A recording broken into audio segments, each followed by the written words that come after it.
Hello, good morning. A very warm welcome to everyone. Good morning, and welcome to LCOY 2021, which is focused on restoring the climate. I am the solution, and I'm Falak from Sydney.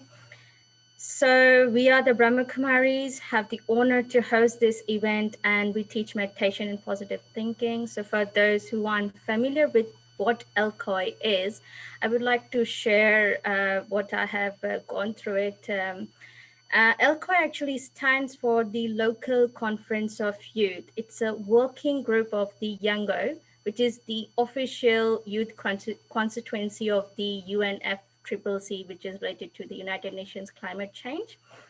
In 2009, it was recognized, and it serves as the official voice of the young people from across the globe in the UN climate negotiation under UNFCCC. Every year, Yango, together with local youth organization, organizes this conference of youth, which is just held before the annual year-end UN climate change conference. And the main aim is to enhance the exchange of experiences, knowledge, and good practice so that we can strengthen the international youth climate movement, which involves our generation, next generation in developing climate change solutions and actions. A local chapter of COY, which is part of the Conference of Youth, has played a crucial role since 2015 in mobilizing more young people for climate action around the world. Because when the Conference of Youth, which actually is hosted once a year in the country, which is hosting the COP, which is the Conference of Party, it is a climate change conference. And because not all the youth, we wanted to have our voice in it and we can't reach there. So that's why they have opened this platform of having local chapters of the LCOY, as well as they have regional COYs as well. So some fun facts about Yango, if you're not aware, that it has the member base of 200 youth NGOs and 55,000 plus individuals, and anyone below the age of 35 years. And if you have interest, you can join formal or with the informal communication channel of Yango. There's no membership fee or the payment. You just need to fill out a form. Another fact is that so far there have been 8 conferences of youth, which has been organized since 2012, and which are held in the country who is hosting the climate change conference. And side by side, they have 20 local COYs happening every year around the world. And another fact, which I really feel proud to mention, is that the Brahma Kumaris, our environment youth team, has been actively involved in UNFCCC since it has started by organizing COYs since 2012 and has hosted 8 COYs and 7 LCOYs across the globe in countries like Germany, UAE, Spain, Netherlands, India, Austria, and currently we are having it in Australia. What a fortune that we have. So let's get to what's gonna be having this morning. So we have exciting speakers and we also want to listen from you.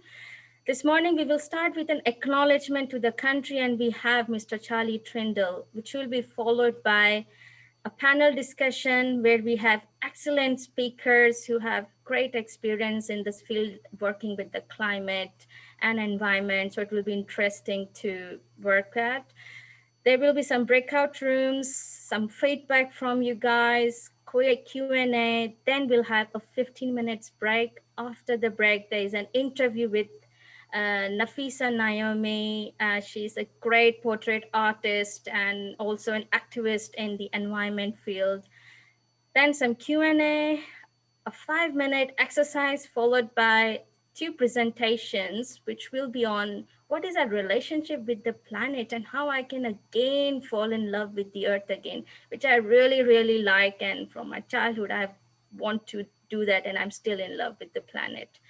So further ado, let's begin with the acknowledgement to the country by Mr. Charlie Trindall. I would like to invite Charlie to come on. He is a Gamilaroi man from northwestern New South Wales. He's a senior project officer working for the Healing and the Government Relations Directorate of Aboriginal Affairs. Over to you, Charlie.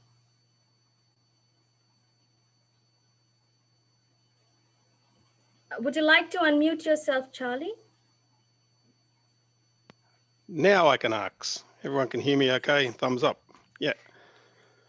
Okay. I'd like to start by thanking you for the invite, and I'd like to take this opportunity to acknowledge the traditional people and the lands which I'm currently on today, the Kaimegal people of the Eora Nation here in Sydney, and I'd like to pay respects to the elders both past and present, and also their living, spiritual and sacred continued existence here. I wanted to just give you I've got a few minutes, so I'll talk to you a little bit about the difference between welcome to country and acknowledgement of country first. What I've done is acknowledge country, which is everyone can acknowledge country. Everyone should acknowledge country. I can't really welcome to country because I'm not a traditional person. I'm not a traditional Aboriginal person of this land. And I'm going to explain the difference between of this land and on this land in a moment. So when you give an acknowledgement of country, you acknowledge the country that you're on. And when you do a welcome to country, it's a traditional person that welcomes you onto that land.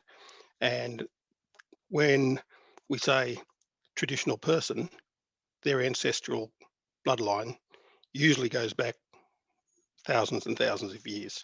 So anyone who doesn't have that connection can do an acknowledgement of country. So I, like everyone else who lives around here, I'm a visitor. So I acknowledge this country every day when I wake up, and like we were just reminded that we can fall in love with the planet and we can fall in love with the land that we're standing on every day. So I'd like to ask everyone just to take a moment and think about the land that you're currently sitting on right now, or standing on, or present, and try to think of this through the eyes and the heart of an Aboriginal person. And I'm going to help you do that.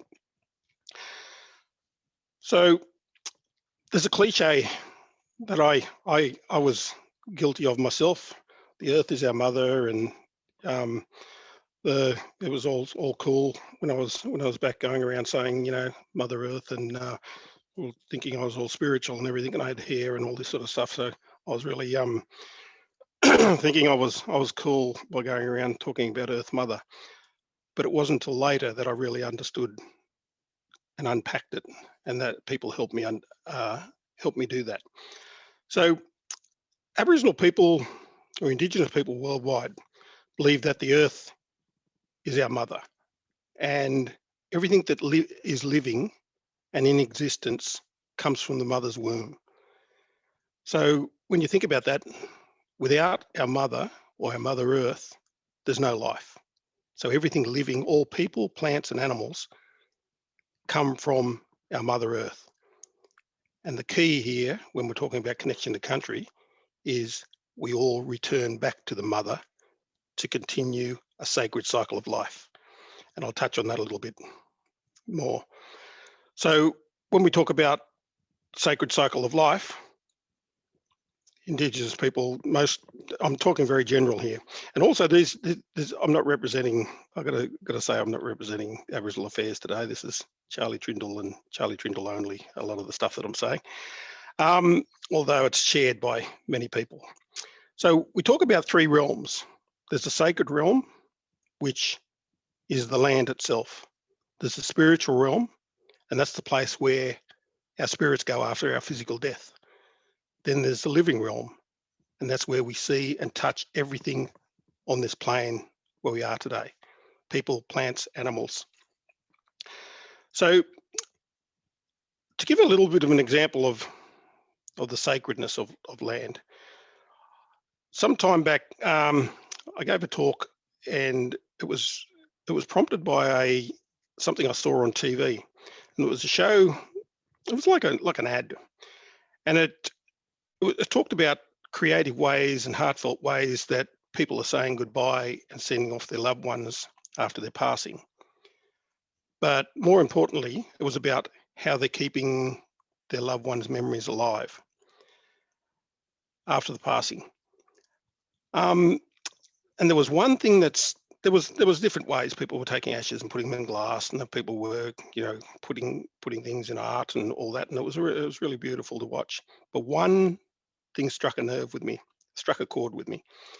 And it was where they were talking about taking the opportunity of using a biodegradable urn and placing their loved one's ashes into these urns, and then placing them in the ground and planting a tree on top of that urn. And then they could watch their loved one's life through the growth of the tree. And when I was watching this, I went, someone out there is finally understanding Aboriginal connection to country, because Aboriginal connection to country is rooted in that short description of what we just talked about. So if you look at this example and you take one tree, and there's an urn under there and a loved one, and that tree grows. So that tree would be very, very sacred to those people. So I ask you to imagine if a community did this, and there was a community of sacred trees and loved ones that were sitting under the ground, and these trees were growing up.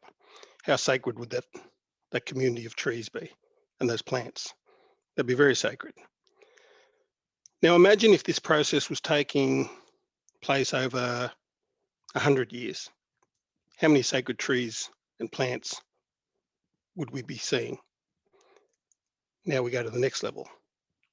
Imagine this process happening over 1,000 years. How many sacred trees and plants would be given life? And we're not talking 1,000 years in Australia. We're talking 60,000+ years of people going back into the land and life coming from it. So we're talking about 60,000 years plus of that sacred life cycle of living, passing, going back into the land, and your spiritual realm, your spiritual components still going and living in the realm that we call the spiritual realm. So that, in a nutshell, really quickly, is a basic life cycle of Aboriginal belief. We have the living, we have the passing that goes back into the land, Mother Earth. Everything living comes from that, and everything is guided and protected by the spiritual realm. And that living can never happen without those two guiding. So there's a quote that I really loved, and I can't remember who said it, but it resonated with me for years. And it says, it's particularly to do with healing and trauma. And it says, we can't harm someone or something that we're connected to. We first have to disconnect physically and emotionally, psychologically to that person or thing before we can harm it. And this is very key when we're talking about connection to country, and we're talking about the environment. The only people who can harm the environment are those who disconnect from it. And they disconnect from it mentally, spiritually, and physically. Then they can harm it. And if we all think of a personal experience, we know if you ever wanted to say something bad to someone, well, first you have to think about them badly. You have to say, oh, no, I don't like Joe Blow over here. He's wearing a shirt that I didn't like when I was wearing that when I was 17, and that's ugly and made me look ugly, and I don't like you. So all of a sudden I can harm that person mentally and physically because I've disconnected. So right here and right now, I sit in the same sacred cycle here on Chimegal land in the Eora Nation that's been in existence for thousands of years. And so once again, I ask you, if you think about the land that you're on right now, in that land is 60,000 years of people. And from those people, life is coming, and life comes every day. And on top of that life, their spiritual realm has never, ever left. And they're always there. And all we need to do, and we have this powerful access that no one really explained to me, and no one, so I take it upon myself to explain to others. Everybody has that access. That while we are here on this land, on, not of the land, we can always acknowledge and ask protection and guidance from that sacred level, the spiritual level, coming through us at the living level. And this is a very powerful energetic vibration which connects every living, ourselves, plants and animals, to the sacred, the land, and the ever-present spiritual realm. So if you ever wanted to see this in practice, I'll share a little thing that came to me yesterday. If you took a bowl and put some sand in it, some clear sand, just a bowl that big, and put some sand in it, and for 60 days, you take a teaspoon of ash and you put in that. At the end of the 60 days, in each one of those each one of those days represents 1,000 years. At the end of that 60 days, you will see the change in that sand.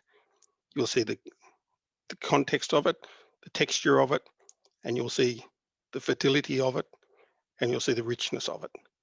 That just gives you a little insight and a demonstration of what 60,000 years here in Australia is for Aboriginal people. And that's why the land is so sacred, because we pick up the land. Like if I pick up the land where I come from, Gamilaroi, that's Western New South Wales, I'm picking up my ancestors. I can't harm them. So that land is very sacred to me. And people go around, they don't understand what sacredness is. We hear the word, and I'm guilty of it. I hear the word, oh, sacred Mother Earth and all this stuff. I was cool all years, and a little curly hair and everything. But no one really explained it to me until someone, and it took a wise, actually two people said it to me at two different times, and it was really, really important. They said the most important and longest journey you'll ever take, Charlie, is from here to here. And again, I was walking around with my curly hair going, oh, wow, the longest journey you'll take is from here to here, repeating it and parroting it, thinking I was really cool. It took me like 15 years to understand what it meant. Because until this matches this, you're not connected. That you'd be like this. You're disconnected. And it's a bit like people who walk around and you get top heavy with your head and you tumble. It's because you feel your head up, not your heart. And that's where it came to me. And this is really important from what we're talking about with the environment, because one, we need to be connected. Two, we need to understand the sacredness of it, and everything that we are and will be comes from there, no matter what we think. Because try and imagine yourself suspended in air, and how long would you'd last? We won't last. We need to be connected with the land, and we talk about grounding, and we talk about connection and all that. And what I've just told you then is one of the most powerful grounding exercises you'll ever experience when you think about the sacredness, the spiritual, and we are the connection between those two. They can't connect without us. Without us as living people, animals, plants, humans, the spiritual realm and the sacred realm cannot connect. We're the conduit. And the only access you need to that is belief and acknowledgement. So thank you. And that's a bit more than just doing the acknowledgement. I'm trying to explain it in a bit more of a context. So thanks. Hi, Charlie.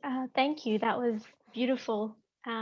Really, really powerful. What a wonderful start to this morning session and the panel as well. So welcome, everybody. My name is Karishma. I'll be moderating the panel this morning. So on the topic of the rights of nature versus the rights of people.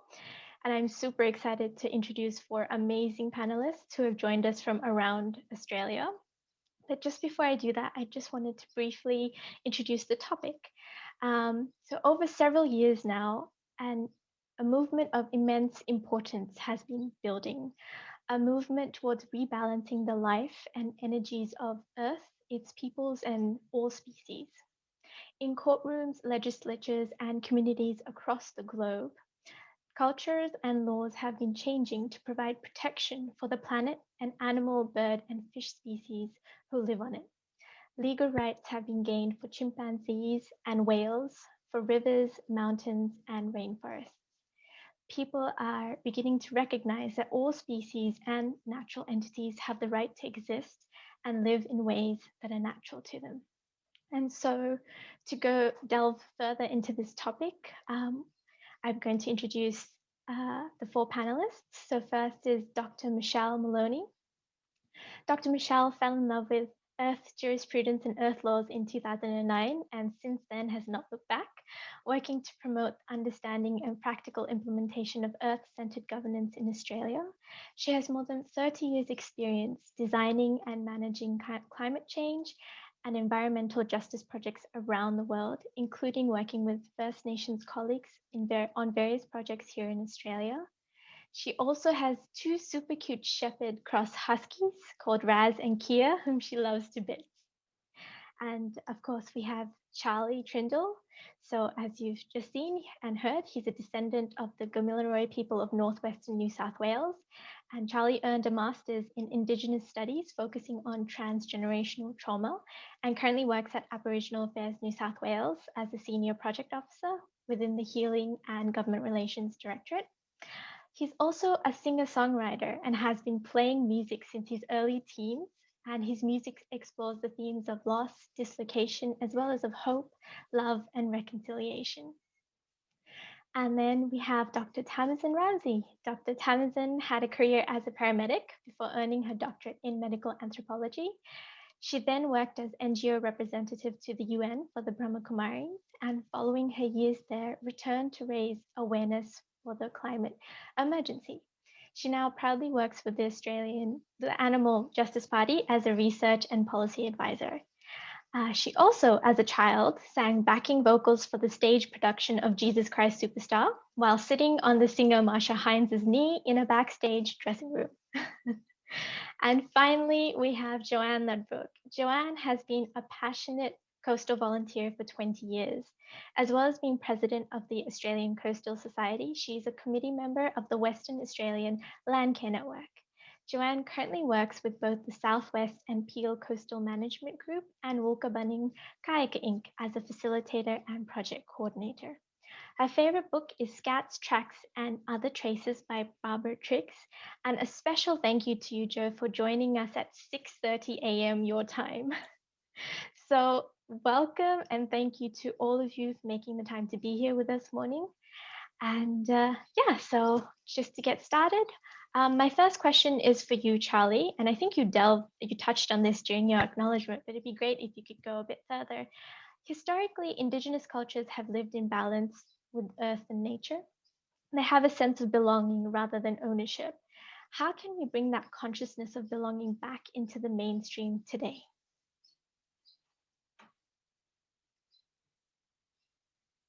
Oh, sorry, you're on mute again.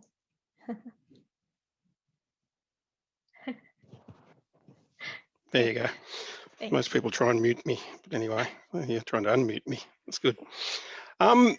Yeah, I sort of touched on a lot of this. Maybe I should have made my intro a bit shorter, so it'll give me something to talk about further now. I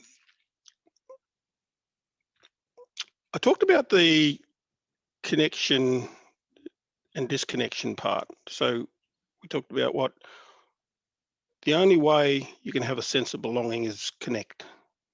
And to connect, people struggle with how to connect. And we talk about, there's ways of going out. There's another, I like quotes. I don't know where they come from, but I remember them. There's two. One was really keen. I'll say the first one. Like, if you sit in the bush long enough, you eventually become part of the bush. And we can argue that, and we can say, oh no. Yeah, the fact is you will, because I have a real interest in energy. I like music, so music is wavelengths and energy and everything. It took me a long time to work out what it was doing for me. But I realised that things run in wavelengths. And I'm not an academic, but I'll try and explain it in Charlie's theory. Everything is in wavelengths. So you go sit in the bush, and the bush is this nice resonating wavelength. We come along like this. So the bush is like this, and we're like this. So if you come and sit, and the bush is nice and calm, and we're like this, we can sit there for a while, and we'll say, no, we're not connected. But later on, you're going to be, I'm feeling a bit more connected. And next minute, it might take a week, might take a day, might take an hour, might take a month, might take a year, but eventually you're going to be in sync with the land, and you're going to be in sync with that wavelength. And that is connection on country. And we can all do that. And that's what people talk about. We talk about, how, I'm at one with the land. Because we hear all these beautiful terms, but we don't really unpack them. So when we say, connection to country, people think, at that level. Because Westerners can only think mostly on the land, because for thousands of years, they worked on the land. And farmers, I always hear the quote, okay, what's the difference between you, Charlie, your connection to country, and a farmer who has 200 years, of connection to that land? I go, yeah, you're right. Farmer wakes up every day and goes out and digs up and destroys and plants and brings new life and all this sort of stuff, but he has to churn it all up before they bring new life to the land. And there's the major difference. That's on the land, not what I spoke about of the land. Of the land, there's layers and layers and layers and layers of ecology of Aboriginal people. And those ancestors make up that land as sacred, as I said. The other thing is where the only thing I ever learned about Gandhi really was he was a pretty good bloke, and he had head like me, glasses, but he said something. He said, I don't know if I got it right, but he said, we can't do good in one department of life while attempting to do wrong in another department of life, because life is one indivisible whole. You can't divide it. And that goes back to what I was talking about earlier, the spiritual realm, the living realm, and the sacred realm. You can't divide that. An Aboriginal person can't divide that. They can't break it up. It's all one.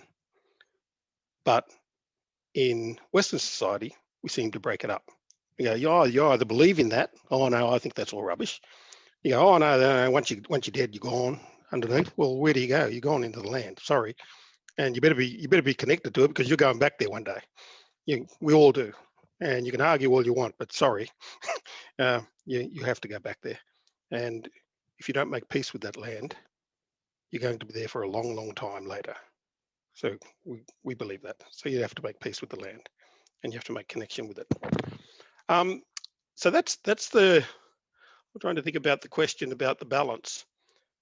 The main part of that balance, what I'm talking about and where I come from, not from an academic point of view, but it's from an ecological point of view, that we have to understand that we're not disconnected from the land. We can't disconnect from it.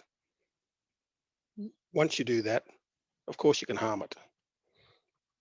But if we think we're separate from it, we're living a fantasy.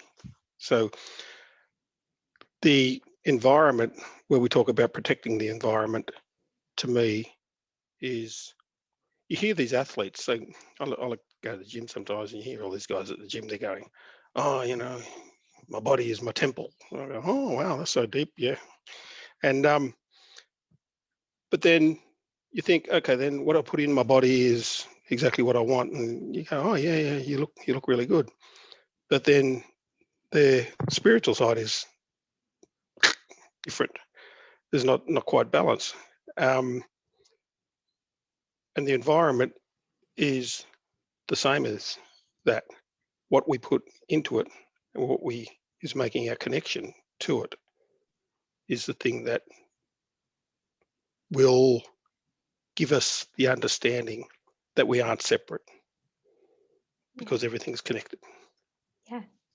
I don't know if that sort of explains it in a Charlie world. You know, it's your experience that you're bringing, and so definitely that counted.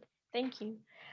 So my next question is for you, Michelle. Your work involves building systemic changes in society for a shift from human-centered to earth-centered governance, so that the integrity and health of the earth and all of us who live on it are supported. What do you feel is the biggest challenge in bridging the gap between humans and nature and restoring balance? And what is the solution, or what you feel is the solution to overcoming it? Thank you for the question. Can you guys hear me okay? Excellent. So first, I'd like to acknowledge Charlie, and I'd like to acknowledge country, if that's okay. I live in North Brisbane, so I'd like to acknowledge that I live, work and play on Turrbal land, the First Nations people of North Brisbane. And every day I'm in great honour and delight to be living in this beautiful part of the world. So just want to acknowledge country.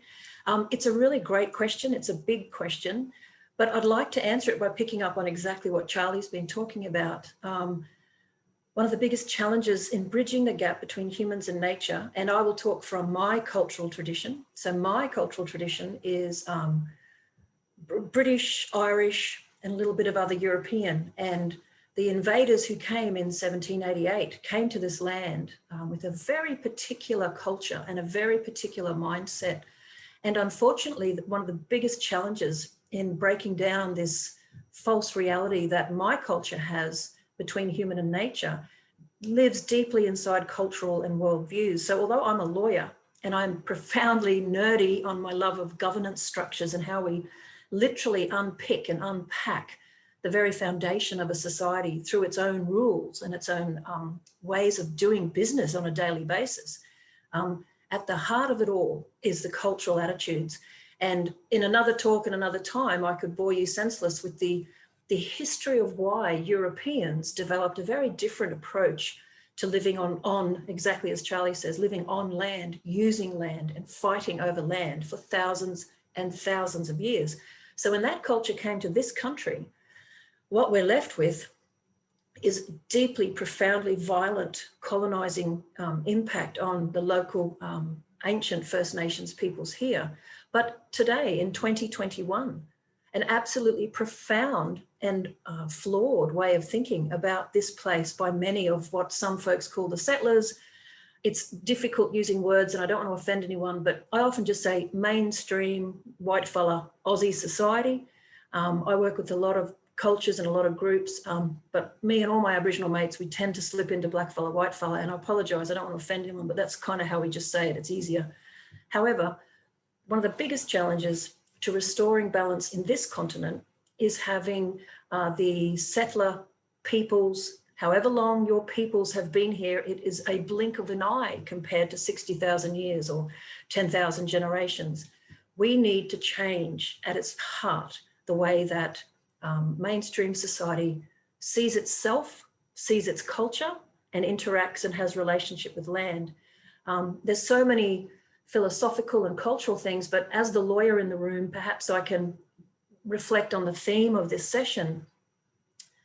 Rights of nature versus human rights. First of all, the rights of nature movement has emerged from a whole bunch of ideas, but particularly the idea that local people, whether First Nations folks or whatever country or culture you're in, the people who live in a place should have a fundamental right to live, love, and care for their place in a healthy way. So rights of nature as a movement is trying to be a solution. It has some technical problems in Australia. Primarily, rights of nature is an excellent spearhead concept to show non-Indigenous people the flaws in their own legal system. I often say, Charlie likes quotes, so do I. One I love is, the last thing a fish will notice is water. The last thing that non-Indigenous people ever see is their own culture. That's why I'm a huge fan of post-colonial and colonial studies, critical whiteness studies. We need to examine our own culture and understand our history. If we don't understand our own history, we can't then become part of the solution in this land to indigenize our ways of thinking, to love this place. We were recently down on the sad state of the Darling Barker River, and one of the beautiful Barkindji men was almost in tears, and he said to me, he said, "Your fellas have been here long enough. You should love her the way we do." And I think that speaks to exactly what Charlie's been saying, is we need to pull our heads out of the top heavy way of thinking about our world and really put our feet, bare feet on the soil, connect to local place and start to understand what we have to do. So to get back to your question, one of the biggest challenges is challenging our own ideas in my culture about how we treat and see the land. And the solutions, on the one hand, I could say the solution is thinking about how we teach all of our people on this continent to love this place, to develop relationships, to respect and honour the sovereignty of the First Nations peoples, to follow their lead, but to take responsibility. We have to take responsibility for our part in the future of this place, whatever that looks like. And I believe that map behind Charlie tells the most powerful story of governance across the continent that a lot of people don't realise. I'm privileged to be working with an Indigenous elder, a woman from the Kombu peoples, Mary Graham, absolute remarkable thinker. We're working on a book called Future Law and about how we can transform mainstream Australian society legal and economic systems to be based on the relationist ethos so that we can turn the ship around. So I'd like to suggest that the solution comes from changing our attitudes, understanding and embracing our own history and culture. There's a lot for white fellas, they need to just deal with it, get over it and become part of the solution. So, so much more I could say, but I won't. Yeah. No, thank you. That was an amazing. I love the way that you connected with what Charlie was saying and brought it further. So I just wanted to invite Tamsin and Joe. What are your thoughts on this, on what the solution could be? Yeah, so maybe we could start with Tamsin, if you'd like to. Oh my goodness. No, I feel quite emotional with all this. I also am in the habit of acknowledging country. So I was born on Bunurong country, which is the land of the Kulin Nations, and particularly the Willam Yalukit, people. But I grew up, and I think I have to talk to this. I grew up on Monaro Yuin country, which is around Bega. I lived on a mountain outside of Bega. And I have no physical family. So emotional. Please excuse me, but I have to run with it because I had my parents, but I had no siblings. I had no aunts and uncles, and so country grew me up, I have to say. And I was a white fella. I didn't know anything, but I would go out to the forest because we lived on 315 acres. And I would go out there and I'd just sit there and I'd walk around and I'd look and I'd listen. And, you know, later on I heard that this thing is called Didiri when you listen to country. But, you know, it's not like I had like generations of black fellas telling me like, this is how you do it, but I would do it. And I think the reason I'm saying this as a white fella is because I think it's innate to us, because my parents were fantastic. They guided me and loved me, and I'm very close to both of them, and they're both like incredible people. But in terms of like my experience of like seeking guidance for all these experiences I was having, my mum had come from America. Like she grew up in Connecticut, New York, and she met my dad on Broadway doing a show. Here she is like out in the boondocks, so to speak, in Australia. She doesn't like there's like, we had no electricity. We didn't have a bathroom until I was 14. Like we just, you know, I don't know if this is relevant, but it feels relevant. Just to say, country grew me up. It never occurred to me that I was different to country. It never occurred to me that I was of some superior species. I learned all those concepts later when I was 7 or 8 years old, went to the city for the first time and had to be told to wear underpants and shoes to go to school because, you know, I wore clothes and it was cold. And like, why would you put on shoes? It like, distances you from the earth. Like you'd have this rubber. I couldn't understand. Everyone's walking around with like rubber between your foot and the earth. So like it's innate to us. It is not something we have to learn or something that's foreign to us. It's innate in us to be like that. Let me also, while it comes to mind, Charlie, you know, I want to say on behalf of my ancestors, what they did to your ancestors, I'm very sorry. It will never, sorry is never enough, but let me acknowledge and apologize. So I think part of the problem is that we believe in this anthroparchy. Now, we're not even familiar with that word, but that is, we've heard of hierarchy. That actually means the order of the most holy.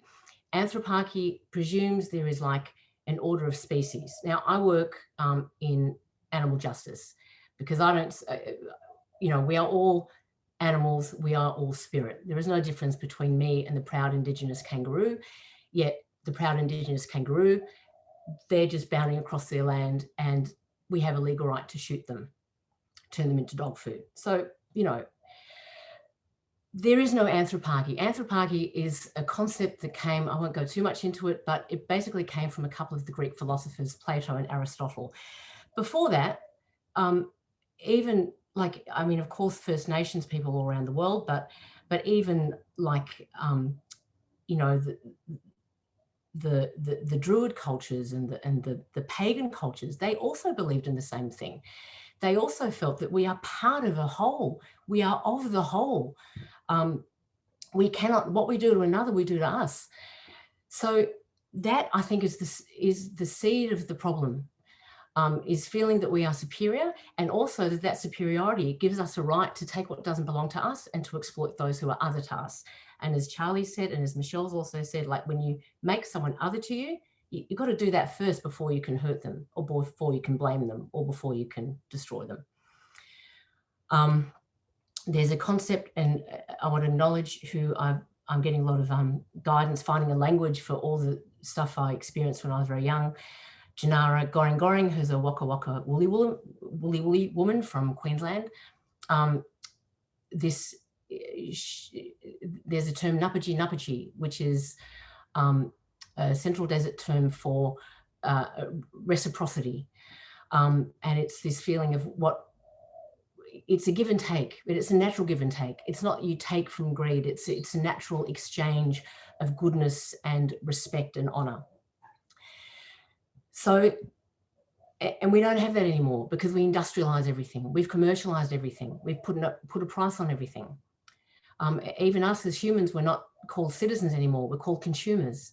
So it is that attitude, like Michelle said also, it's these attitudes that have given rise to this real distancing and disconnection. And I feel the solution, certainly for me, is twofold. First, having a contemplative practice. And whether this is meditation or introspection or dadiri, sitting, listening, sitting on country. Like, you know, it doesn't take long actually. You know, I remember having an experience of like sitting on the earth and looking at the mountain and knowing, like with certainty, I'm no different than that mountain. This body is made of the same stuff that mountain is made of. And that mountain's looking at me and I'm looking at that mountain. What's the difference? Like, there's no difference. But this happens, in my experience, through silence, through introspection, through meditation, through contemplation. You can't teach it to people. All we can do is inspire people to have their own practice. And also, you know, people get confused. Oh, what should I do? How should I help the environment? That kind of practice dissolves confusion because it's your direct experience. No one can take that away from you. And lastly is take responsibility. Like, we are very good at blaming, you know, corporations and banks and whatever. And of course they have a role, but blaming and accusing isn't going to change anything. I have to take responsibility for what I can do. And of course, what I do, when people see me do something, they'll follow. It's not that I'm just one person. Don't underestimate the power of one.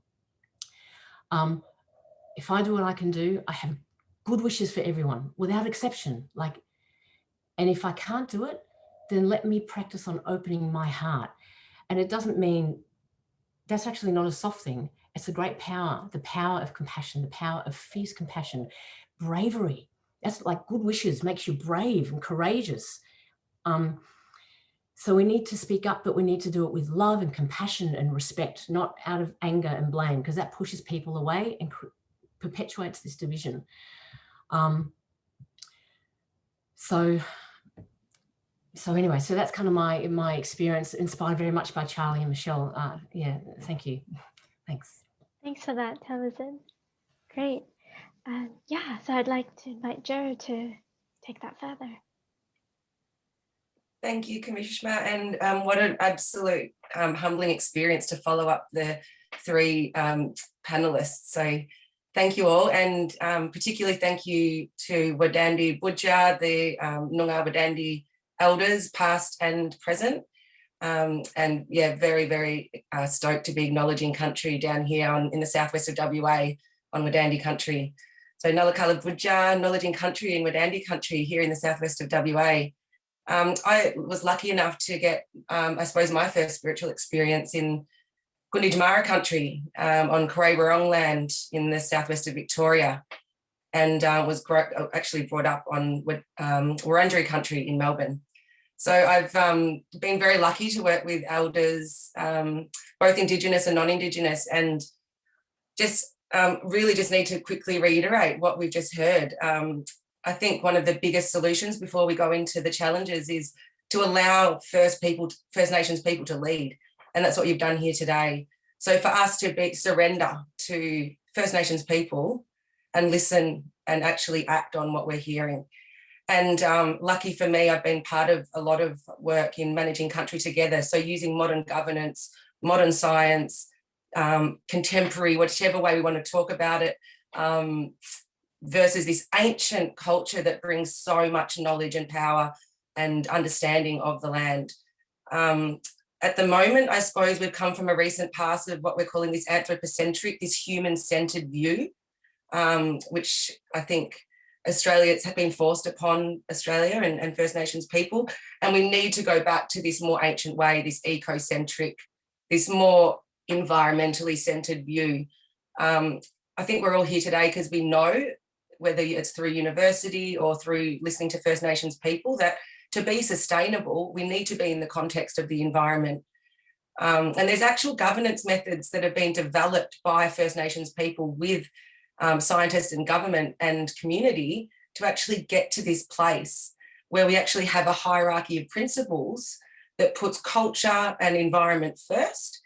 And we know that the only way economic development can occur is within that context for it to be a long-term sustainable practice, whether that's for the benefit of the environment or for people within the environment.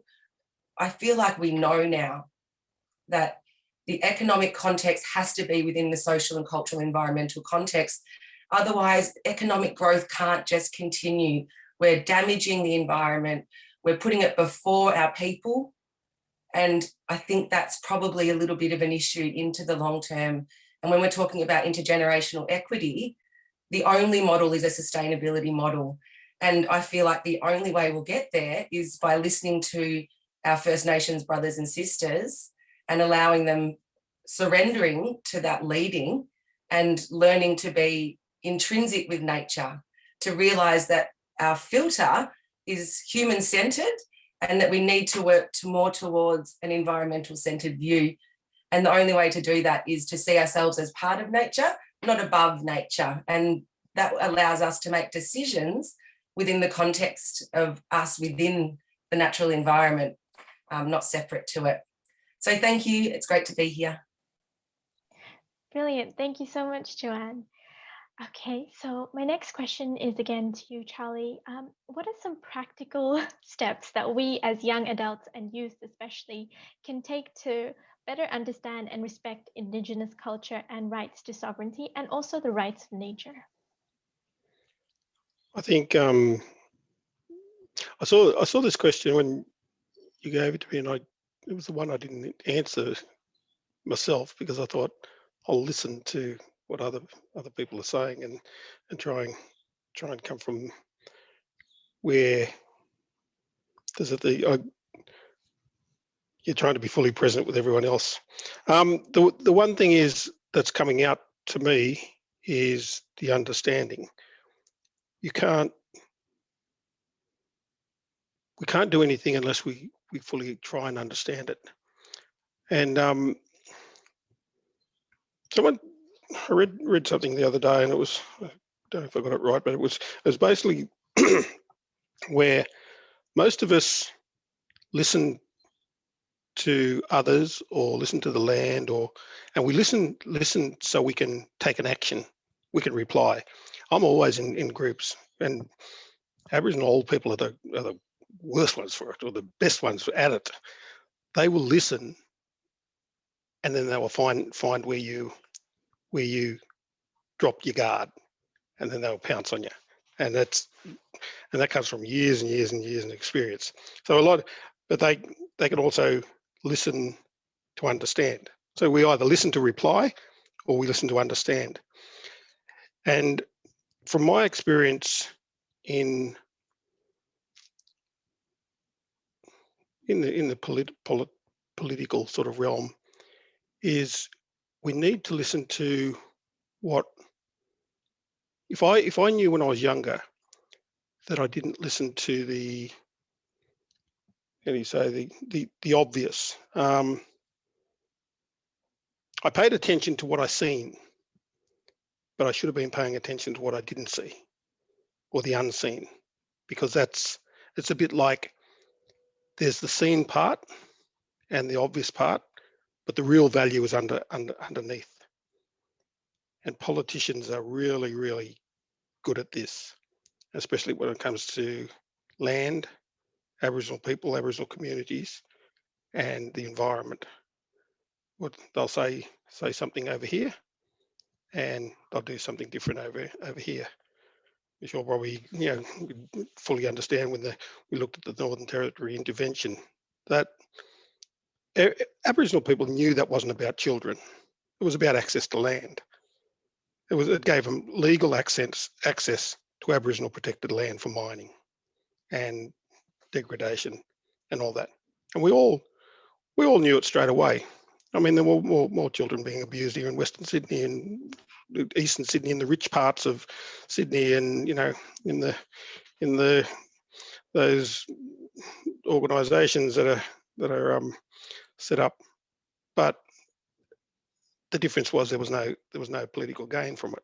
So if I've learnt over the years to look at the underlying value of what especially government is saying or doing, as opposed to the smoke and mirror stuff. Look over here, this is all wonderful. I'll just take the land, take something over here, and that's one thing I would say, if I was to have my youth again in the last 2 years, I would try and learn that again, and look at the practical steps that I could take about understanding what's really happening, as opposed to just the seen bit. And also the bit, like I said, I would try and take that journey from here to here, not over 20 years like me. Try and do it over 2 years. If you got the chance to talk to people who could help you move through that. And the sovereignty part is, the other thing is, I'll just touch on this as a bit of a Charlie sort of political whinge, but when we hear the term Aboriginal people are custodians of the land, a non-Aboriginal person wouldn't say that who bought land. They'd say, I own the land. So it's really nice to say, oh, Aboriginal, I own my land. I got me. Here's my ticket. Look, I've got my paper to say that I own this land. But an Aboriginal person, oh no, you're the custodian of the land. I own it, but you're the custodian. So you see the difference there. whatever, and I don't know if a non-Aboriginal person brought up the term custodians or an Aboriginal person brought it up, but it's misleading. Native title will tell you that yeah, there is ownership and there is belonging, because if I don't own the plot where my loved ones, I can go out to the cemetery and I can look after that plot and that sacredness of that area, then I have to take ownership of it to care for it. So Aboriginal people know that. Aboriginal people, of course I'm part of this. It's part of me. And I think, I can't remember who said it, the ocean bit, the connection bit. I always think of that when, you know, when people talk about, I love like energy and crystals and all this sort of stuff. It's just part of who you are. But it's so right. And it made me think, I took up surfing, you know, later in life because I had a heart operation. And they said, oh, do swimming. I went, oh, swimming, I'm bored of swimming. So I bought a little bodyboard and went out the beach. And then I realized that the water, the ocean is made up the same as us, salts, minerals, it's all that. And that's why the moon can move tides and all that. And if it's not move, if it's a move, I was sitting there thinking, if it moves the whole bloody ocean, surely it's moving me. It's having some effect on me, because I'm made up of the same elements, and the trees are the same elements, and the land is the same elements. And if we want to argue with that, when we go back in there, as I said before, we're going to be part of those elements. So why not believe that we're part of those elements now, as opposed to waiting until afterlife and thinking, oh, gee, I had that all wrong. I didn't think there was an afterlife anyway. I got it all wrong. Sorry about that. But yeah, when we understand as a younger person that we're all connected now, and we're connected laterally too. Like all of us are connected. Someone said to me once, they said, oh, Zoom's so bad, you know, COVID's mucked up this, because I really wanted to, you know, connect. You can't connect fully with someone online. And I said, but our voice is all unique to us, our wavelengths, and we all have the same, a different sound, a resonance. And when we connect that resonance, we're connecting to each other. So we can still connect, because there is a connection laterally, you know, or horizontally, and also vertically. And when we understand that, if I understood all that younger, I'd be a different person today. I'd be much wiser today. Yeah, or I'd have been much wiser when I was younger. So that's probably the best thing I could say is for young adults to understand the seen, the unseen, and the physical stuff and the actual value of it. It's a bit like didgeridoos. People see didgeridoos as a musical instrument. Mm-hmm. That's the seen. Oh, it's a musical instrument, it's beautiful. The unseen is the resonance, the vibration, the spiritual part. All that's not spoken about, because people don't talk about it, because we only want to see what the box that we see it from. We want to see it from an artistic, musical point of view. Yeah. And that's sort of where we look from the environment as well. So I was excited. But anyway, I'll leave it at that. Thanks. Thank you, Charlie. Looks like someone else wants to be part of the Zoom as well. Energy. I'm sorry, folks. My dogs are telling me that we've sat still long enough. It's time to decide. I do apologise. No, my family's out, so if they jump on me, just ignore us all. No, it's great to see them. So thank you. So in the interest of keeping to time, because we've got about 4 minutes left, so this will be my final question, and perhaps if you could just keep your answers as brief as possible, but I know it's been such a rich sharing. I wish you guys could talk more personally. So for me, so the last question would be, what would you say would be your biggest lessons thus far in your journey to restore and protect? Something that we can take away as young adults as we come onto the scene and start becoming more active. So if I could start with you, Michelle. Yeah, I can answer that pretty quickly, I think. I would like to suggest that what I have learned is probably a nice summary of what everyone's spoken about. It's really important to understand yourself and your own place in the world and what stance you want to make and where you fit in. That can take a journey of a lifetime, but certainly the kinds of work that Tamsin talked about with contemplation and understanding your culture, whatever culture you are, and understanding your place as an earthling, but then turning that into action.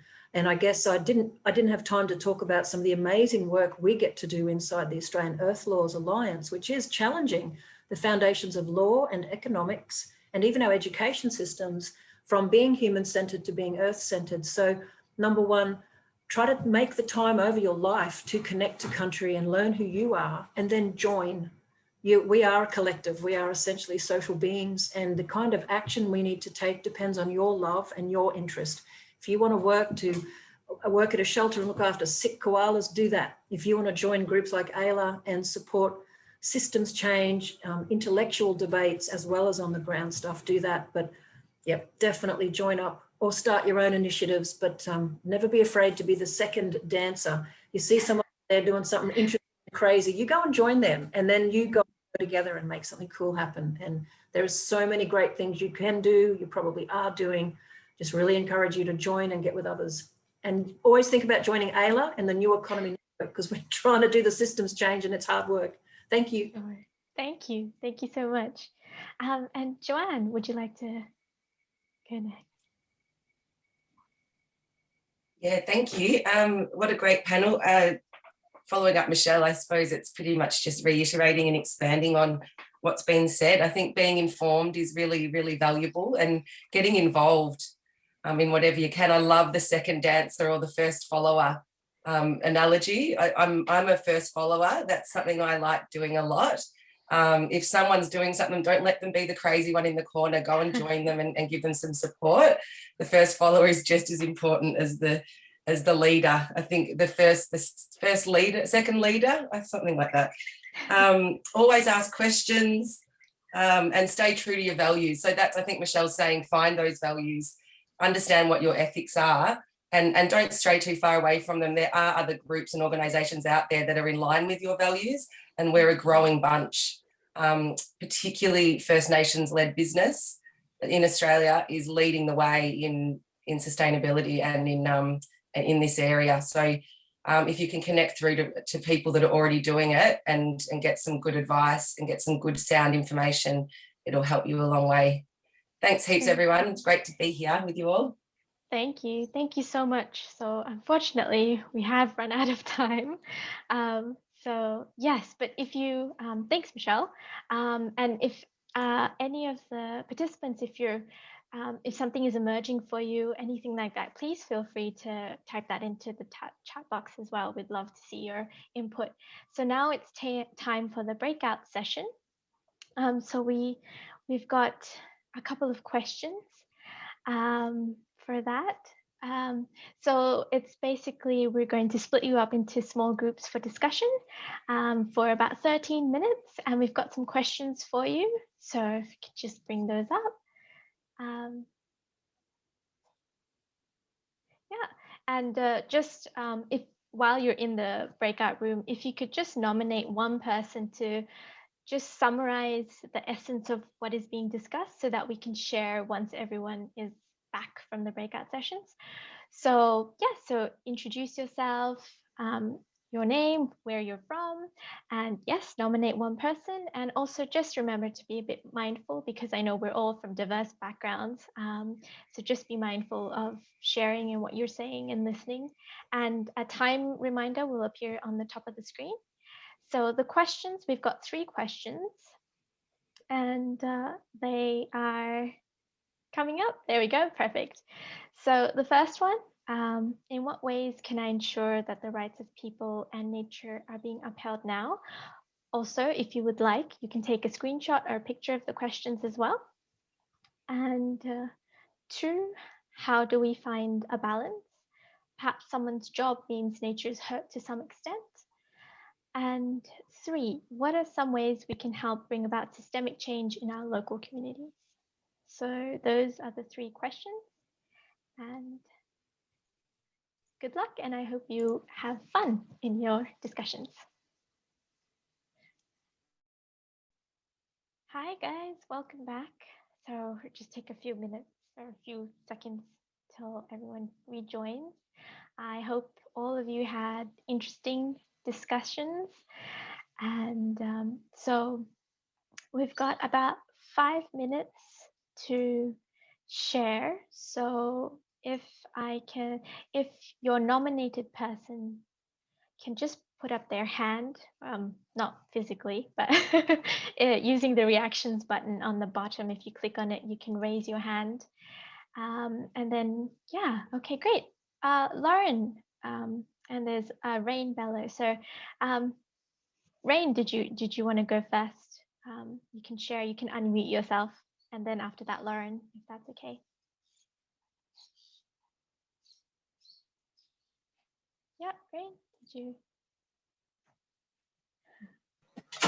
Hello, sorry, there was someone else in my room. No So, problem. okay, to start off, one of our workmates in the breakout session said that it was a new topic for her, so it was hard for her to absorb and needs more time. So she was not able to answer the question, also because of the time problems. But some of us said that they noticed changes in their city. First, it was a small city, but now it's bigger than before, so it has an impact on the environment.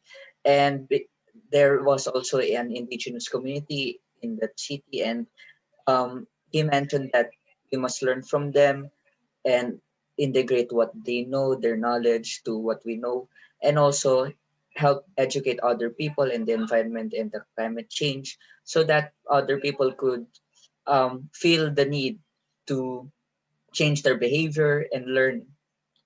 And another one also said that to ensure the rights of people in nature are upheld, we must make sure that the political will of those in power are tempered with the political will of the people themselves, especially the marginalized communities and the vulnerable groups. And we must make sure that the people in power be more receptive to the demands, to the suggestions, and other things the people are seeing. And we must also acknowledge that the livelihoods of others, as mentioned in the second question, damages the environment. And one way to mitigate this is first, primarily to seek greener alternatives that cause less damage to the environment.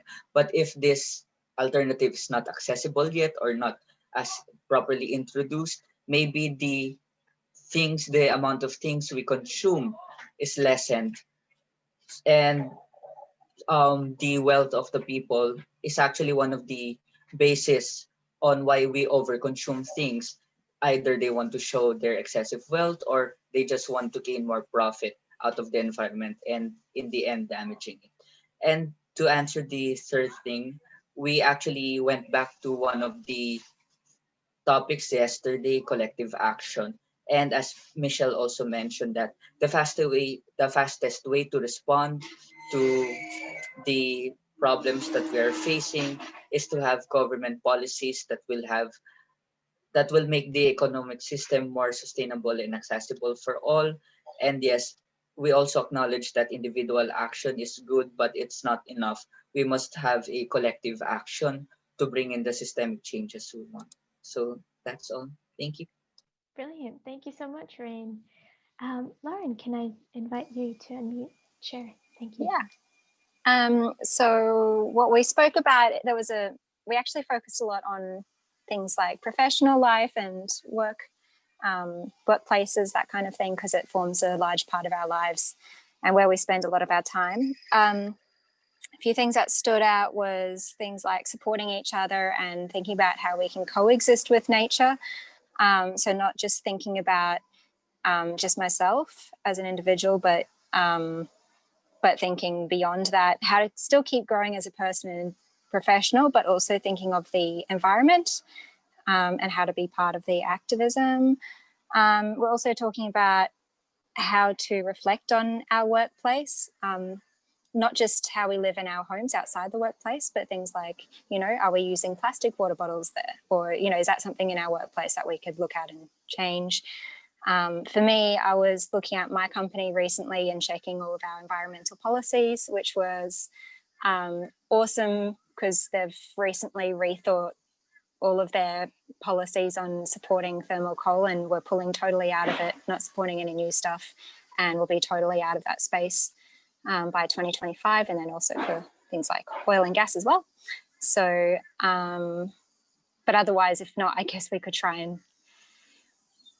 and convince some change to happen in that way as well. So yeah, that's our group. Brilliant. Thank you so much, Lauren. And we've got Kier. Kier, you can unmute and share. Thank you so much. Go for it.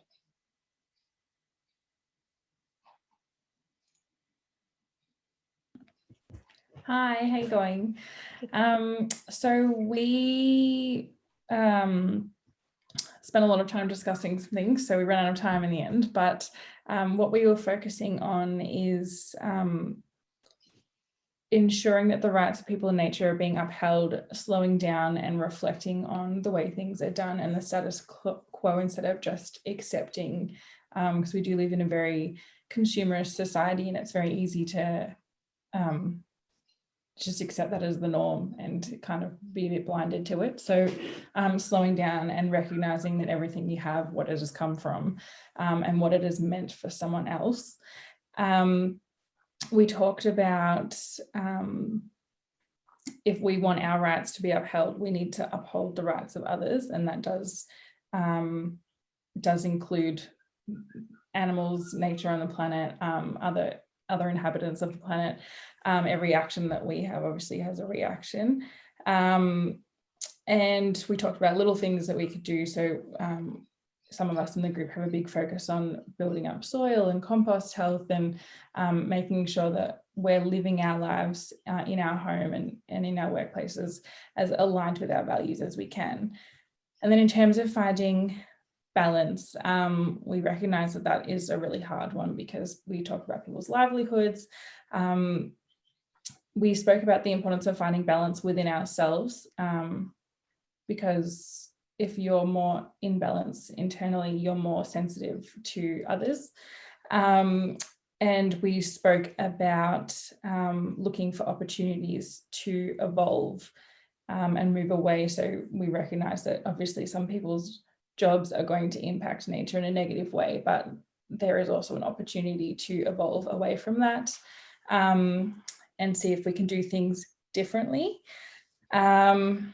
We spoke about having a code of practice, like some countries have what they do and don't accept in their culture and their country, and everybody is aware of that. We spoke about having guiding principles as priorities on what we value in our society, and that we need to hold ourselves accountable and to act locally and think globally in the way we do things.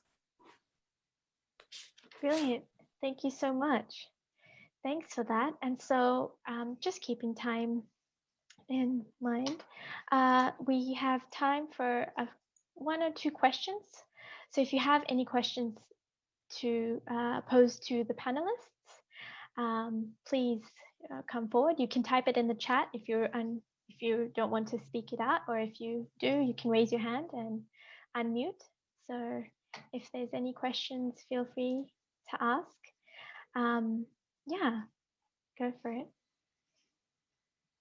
And in the meantime, I think Rain has posed a bit more sharing, which is we must also set in place foundations to promote the transition of workers whose livelihood rely on unsustainable industries to greener alternatives, because they will be hit hard as well, and it could increase inequality, which is fair. Yeah, great. No questions at all. Everyone is fully satisfied. It was a very rich, I think I will personally need time to digest this panel because there was so much amazing sharing and insights. Yeah. So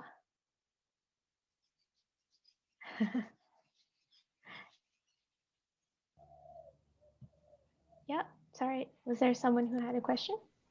Did our group share back? No, yeah, someone from your group can share, Charlie. Yeah, did we get a chance to share back, or did we? Do you remember who was from? So yeah, I can share from the group. Sure. So what we discussed was that nature and people in the first place are not different. And we have sort of created that consciousness that it is different. And that's why hence this question pops up. But if I believe that they're the same, then I think we're not going to harm our, something that we are attached or connected to.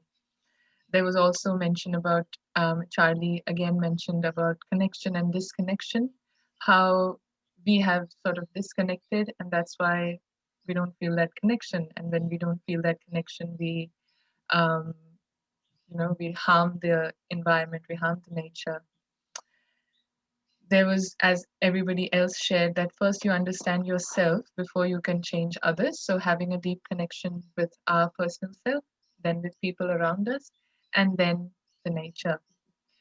For the other two questions about how to reduce how to create a balance and how to not harm nature, there was first being honest with your life, honest in your life, being accountable for our own actions. And when you're accountable, you sort of take responsibility for whatever you're doing. So basically being responsible, considering yourself responsible and try and bring it to a minimum, whatever harm we do. So I think that's the sharing that we had. Thank you. Brilliant. Thank you, Ananya. So we still have a couple of minutes left for more sharings. Oh, Lauren, go for it. Yes.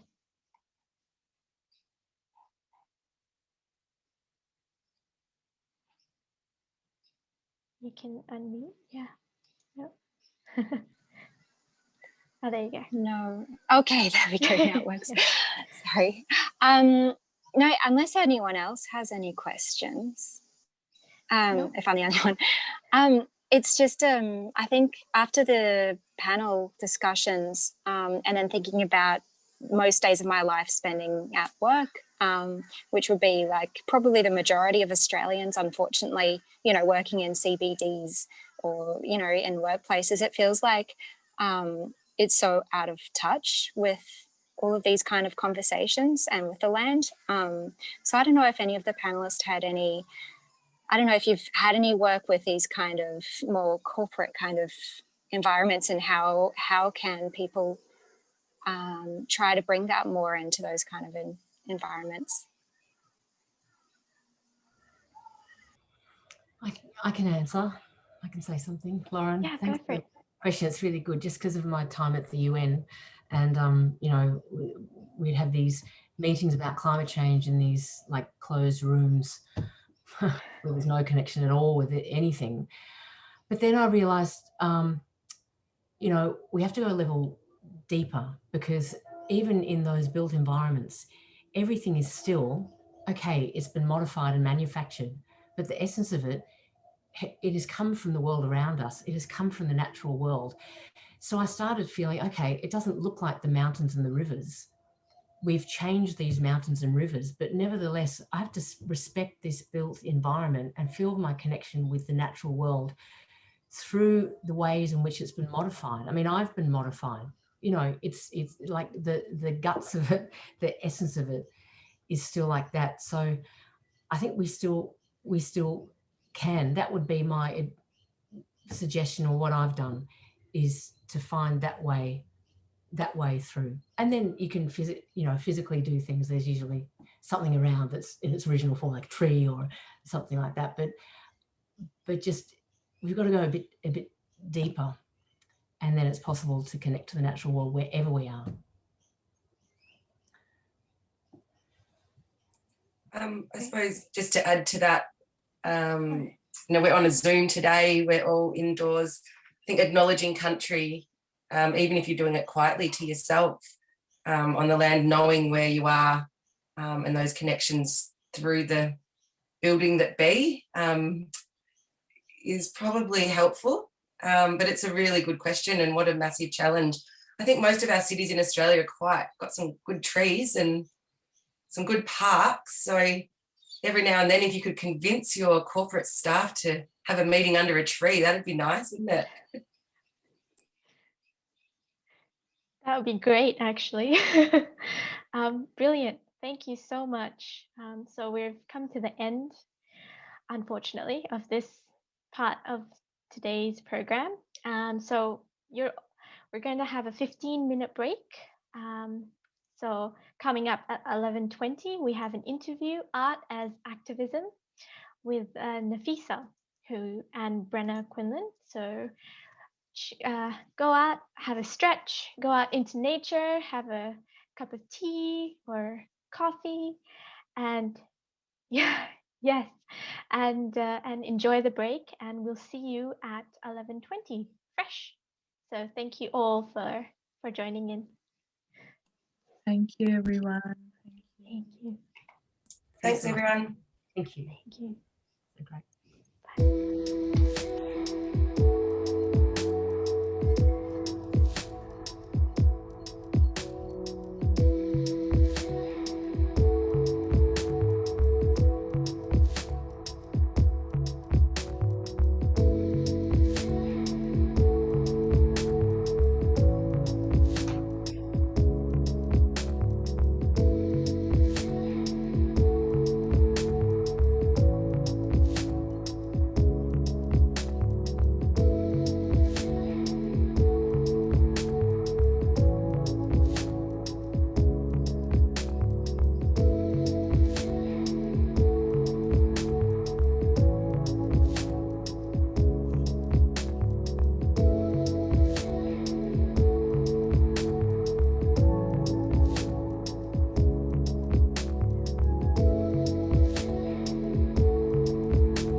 Sorry, everyone, technical difficulties. Thanks, Palak, for taking over. I'm not sure where you reached, probably introducing Nafisa. So, as you know, Nafisa is an award-winning artist born in Mumbai with masters in fine art in Sydney. So from a young age, she is aware of the impact that humanity has been having on our planet's already endangered wildlife, especially the majestic tiger. So she therefore created a not-for-profit charity called Animal Works. And through visual arts, she leads us to question the fragility of our ecosystems, including the Australian wildflowers. And a fun fact about her is that she rented a motorbike in Tuscany, in Italy, and she went around places with just a notebook and drew 90 different drawings. And she put that all together and has created a journal called Tuscan Temptation. So welcome on board, Nafisa. That's a really fun fact, actually. And then we have Brenna Quinlan, the queen. So we have the tigress, and then we have the queen. So she's a permaculture illustrator who has lived a low-impact, climate-savvy lifestyle at a permaculture demonstration site in Victoria. And as an illustrator, she has worked with many organizations such as Australian Red Cross, that most of us know about. And as an educator, Brenna has regularly teaches for school programs and for other various projects and organizations alongside the biggest names in permaculture. And she's a whole system thinker at the age of 7 years, and drawing has always been her outlet. Now, fun fact about Brenna, she rode her bike across the Americas. So from Canada over to the US, to Central US, and then Panama. And all this time, the accommodation was obviously low impact. So welcome on board, Brenna. Nice to have you, lovely creatives. So I thought to start off with a nice warm-up question. And as we all know, the 5 elements in the world: air, earth, water, fire, sky. And we clearly saw that in that video during the break, the beautiful video. So Brenna and Nafisa, if you're able to relate a color and a virtue, so like a quality or trait for each of these elements, please. Maybe starting with Brenna. Sure.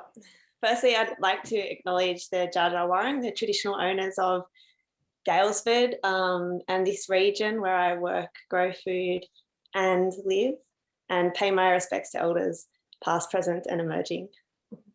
Thanks for having us on today, Sapna.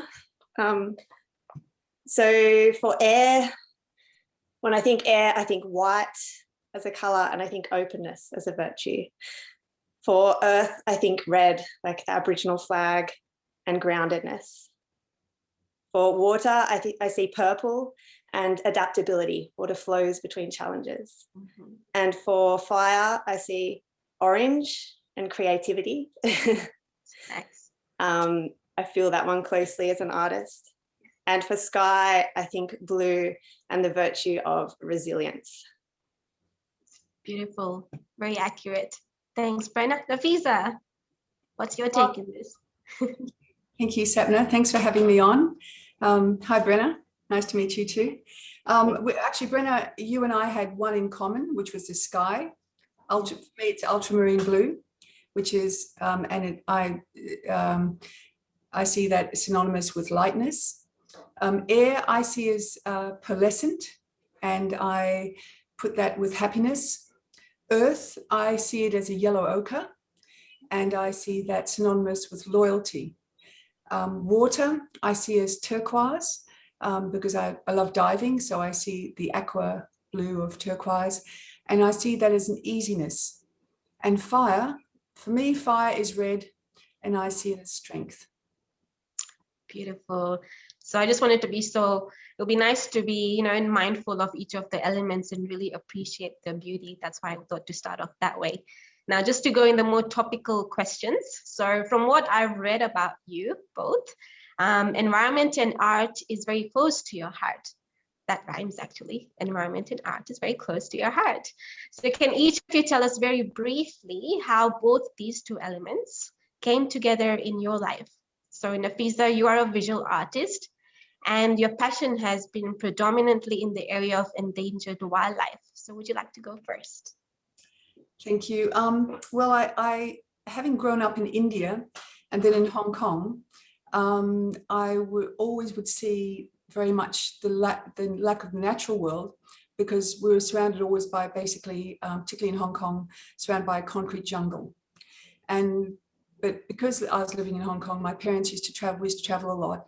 And every time we go over to Europe to see my Dutch grandparents, my Dutch parents' family, I'd see a lot of green. And I really became quite addicted to wanting to travel to green areas. So eventually, when we got to move to Australia, I was very, very excited. That's just me, craving the green and the trees and the open spaces. So on the weekends even, I take great delight in just going to parks. My parents would take us to parks when I was studying medicine at university. I take every opportunity to go up to the Blue Mountains and go bushwalks. I wasn't one to crave TV so much. I was always sort of more leaning towards reading books. But giving up one thing for the other, I would say that the environment has been so important because I missed it from a very young age. So now getting into my later years, I'm looking at what would it be so important for the next generation to have. And that is to have that opportunity to see the trees and see the open spaces, because we can all live in concrete jungles, and very much in Australia, and the majority of the population around Australia is city-based. And so it's very easy for us to get caught up in what is directly around us and to forget to connect back with the earth. And it's in the environment, the natural environment, that we actually get inspired by nature. And all of my artwork is in fact inspired by nature. So to complete the question, I suppose, where art and the environment comes together, well, all of my art is based on the beauty of nature. I gravitate towards painting the beauty of the environment, the beauty of animals, and the beauty of people. There are too many ugly images that we can draw upon, and they tend to push us away. And you know that if you're thinking about a message to be taken back with art and environment, if you see a beautiful image of a beautiful animal and it's cub or it's young, that's what you'll remember. And we all hope that we'll try and preserve that with our environment. Thanks, Nafisa. What about you, Brenna? What was your moment? I guess, so I, after university, went overseas on a one-way ticket, and I did spend 6 months in India and a few months in Nepal. And I ended up staying overseas for over 6 years. And in that time, I was looking for meaning in life, I guess. I'd studied art. I knew how to do that. I knew how to exhibit, but I just wasn't feeling that it was meeting my need for making a difference in the world. And I could see that climate change, biodiversity loss, plastic pollution, resource extraction, social justice issues, huge issues were happening all around me. And I was looking for a way to incorporate that into my life. So on my travels, I started volunteering at different places. I started to learn about how to grow food. I started to learn about community, eco-villages, permaculture in all of its different modes. And by the time I got back, I was really ready to find a way that I could participate in this discussion, that I could further this global movement.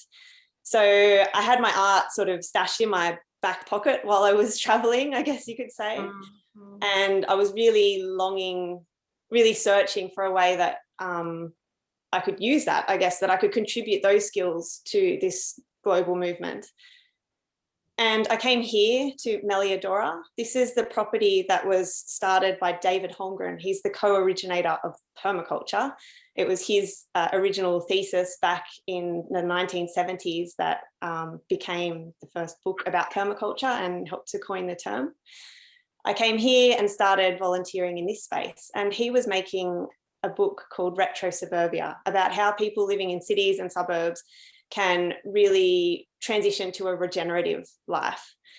And he asked me to be the illustrator. And it was really at that moment that I realized, oh my gosh, my passion for permaculture and climate action and social justice issues can actually overlap with my obsession with art and creativity in a really productive and beautiful way. So that was my first gig. I put together over 130 illustrations for that book, and retrosuburbia.com for anyone who's interested.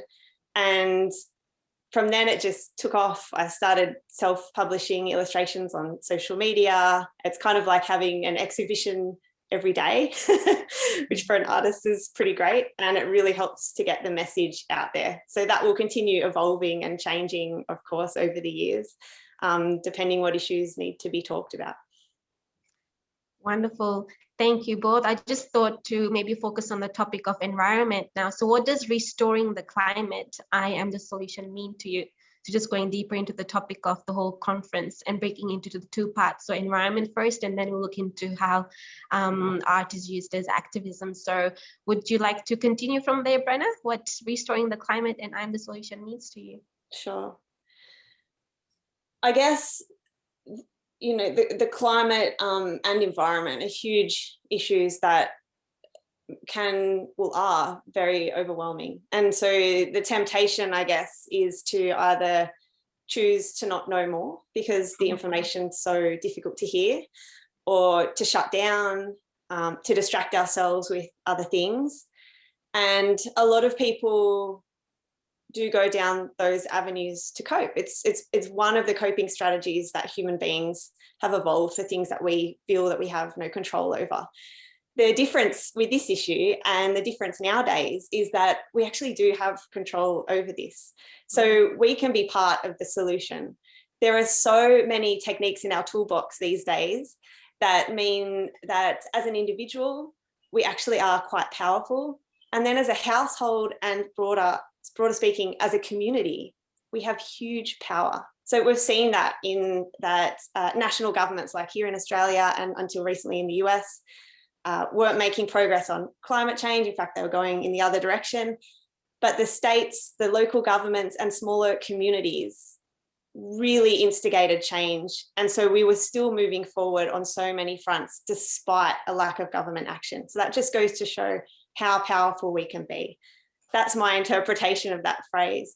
I think as far as the environment goes, through my work, I found a real celebration of some of the topics that I choose to cover that are more environmentally focused. My reading from that is that people are ready. We all have a deep connection to nature. We're all animals. We put ourselves up in our little boxes and drive our little air-conditioned bubbles to work and buy food from the supermarket, and it's quite easy to lose our connection with nature, but it's in there and it manifests in anxiety and mental health issues and bodily issues and I guess searching for something else in life because we've broken the connection. So wherever I draw an image that celebrates biodiversity, that shows the beauty of the system of a tree, the magic of the soil, the wonder of pollinators in the garden, people just feel that joy. We remember our connection. And, you know, if I can inspire a few people each day to go out, plant something in the garden, learn about soil, or notice the insects that are getting about there in their backyard, then I feel like I've done a good job as an artist. Thanks, Brenna. I really liked when you said that we are powerful, unique beings, and when we come together, we are even more powerful. That's really nice. And I like the way you use the word celebration. This is all like a celebration for the environment, right? Thanks for that. What about you, Nafisa? What does the topic mean to you? The restoring the climate, I'm the solution. I think we can break that statement up. For me, I looked at it and I thought, okay, we are all a collective in this statement. And rather than stating I as a singular, maybe when we all say it together out loud, we become a very large collective, all with the same mindset and the same voice. And I think that's very powerful. I think when we all say I am the solution, we actually become the solution because we're taking ownership of that. As far as restoration of the climate, I think that has its parameters. I don't actually believe we can restore the climate. I think that we can just maybe find a new equilibrium. You look at the science now, and even moving away from fossil fuels, even if we look at adopting all the new renewables and getting rid of getting rid of all the single-use plastics, really moving towards all the recyclables. Even if we abolish all of those bad things for the environment and invent new plant-based replacements, I still believe we won't be able to restore the climate to what it has been 1,000 years ago. We can't do that. We have to stop thinking about the cost in dollars, and we've got to start thinking about the cost to the environment. I think that's very important. And I don't think governments have really adopted that stance at all. I think it still all comes down to the big companies who are willing to pay large amounts of money to get the government to do what they want to do and what they try and sell to the public as in our interest, which it isn't. We have to stop thinking about the cost in dollars of what it will cost. And I think we have to really start thinking about what the cost is into the environment. As far as restoring the climate, things about it, well, I'm the solution. We've got plenty of things we can do. We can start planting, we can increase the green, we can reduce water wastage, recycle water. I mean, even little things like every day, I know that we run the cold water into a bucket in warming up the water for a hot shower, and we save that water. That water goes on to, watering our plants, to looking after the nature strip out the front. We've got to think about ourselves. Okay, so if I'm the solution, and if we all say I'm the solution, if you take ownership, we have made progress. We have gone down, we've lowered a huge amount of plane travel, which is great because it's taken down the air pollution. We've increased, more and more people are working from home, which is great because it lowers our stress levels, it lowers the environment, the congestion and the pressure on the environment with pollution again, by reducing the number of cruise ships. I say that. We're reducing the amount of waste into the ocean. We all have to, wear the consequences. Some of us do want to return to our leisure, our travel, and I do believe, as I have done my whole life, travel is the greatest educator. So we do want to travel, but maybe we've got to rethink the way we travel. Maybe we've got to look at our footprint and think about how we can be actually the solution. The last thing I really feel like I really have to say is that either you're part of the problem or you're part of the solution, and it's your choice. So we've got to actually decide which camp we're on. That's part of I'm the solution. Cool, thank you, Nafisa. You've actually given a few examples to all the participants where every individual act can come together and we can together become a solution. So it's not just I am a solution, but together we are a solution. So I just wanted to go further more into this topic of art. So how to give the message, how to make a statement through art. So activism isn't necessarily marching with placards and slogans. It can take many forms, right? And both of you chose art as a way to actively bring awareness and understanding to people about the need for us to care for the environment and to take urgent action. So can you tell us a little bit about your journey into art as activism? What have been some of the key challenges, maybe you can mention one or two, you've had to face, and perhaps what has been the magic that has obviously happened to you both to make you at a place you are right now so successful? So maybe Brenna, would you like to start off with a few challenges and the magic that has happened in your life? Sure. I guess the starting place, of having the opportunity to illustrate David's book 3 years ago really was quite serendipitous, because I honestly hadn't imagined that permaculture or climate action and art could meld so beautifully in the form of illustration. And I'd always been a portrait artist, but illustration actually hadn't occurred to me as a way that I could make a difference in the world. So first up, wow, what a great opportunity to fall out of the sky. And I guess my main means of getting the message out there, of inspiring positive action in people, is, as I mentioned, through social media. So for artists and musicians, for writers, for community organisers, for the people running the food co-op, for the people farming the food, for the people who are working down in the homeless soup kitchen, this social media, while flawed and obviously owned by huge multinational companies, can also work for us in so many ways. And we've seen that in the school climate strikes. The mass mobilisation of people has been a really exciting thing. So I'd encourage anybody out there who's feeling isolated to tap into that resource, find the groups that help, especially in COVID time when we might be trapped in our houses, and also to use that to amplify your message and your voice. So discovering that for me as an artist was great. It meant that I can reach thousands and thousands of people at the click of a button. And I encourage people to, while we should be cautious of large companies like Facebook, also it has been really beneficial for uniting the climate movement. It's gone from my mind what I was about to say next. I guess that, yes, you're right, in that there are so many different ways that we can be activists today. So if you're a parent and have children, great, be an activist as a parent. If you're a school teacher, be an activist there. I've got a friend who works for the bank and she is changing things in her branch of the bank. She stuck my pictures up over all of their, or above the coffee and tea station and in the bathrooms. Find your niche in the world, find what makes you come alive. It might be music, it might be drama, it might be writing, it might be supporting other people and being a good friend. It might be hosting climate conversations. It might be talking with the principal of your child's school.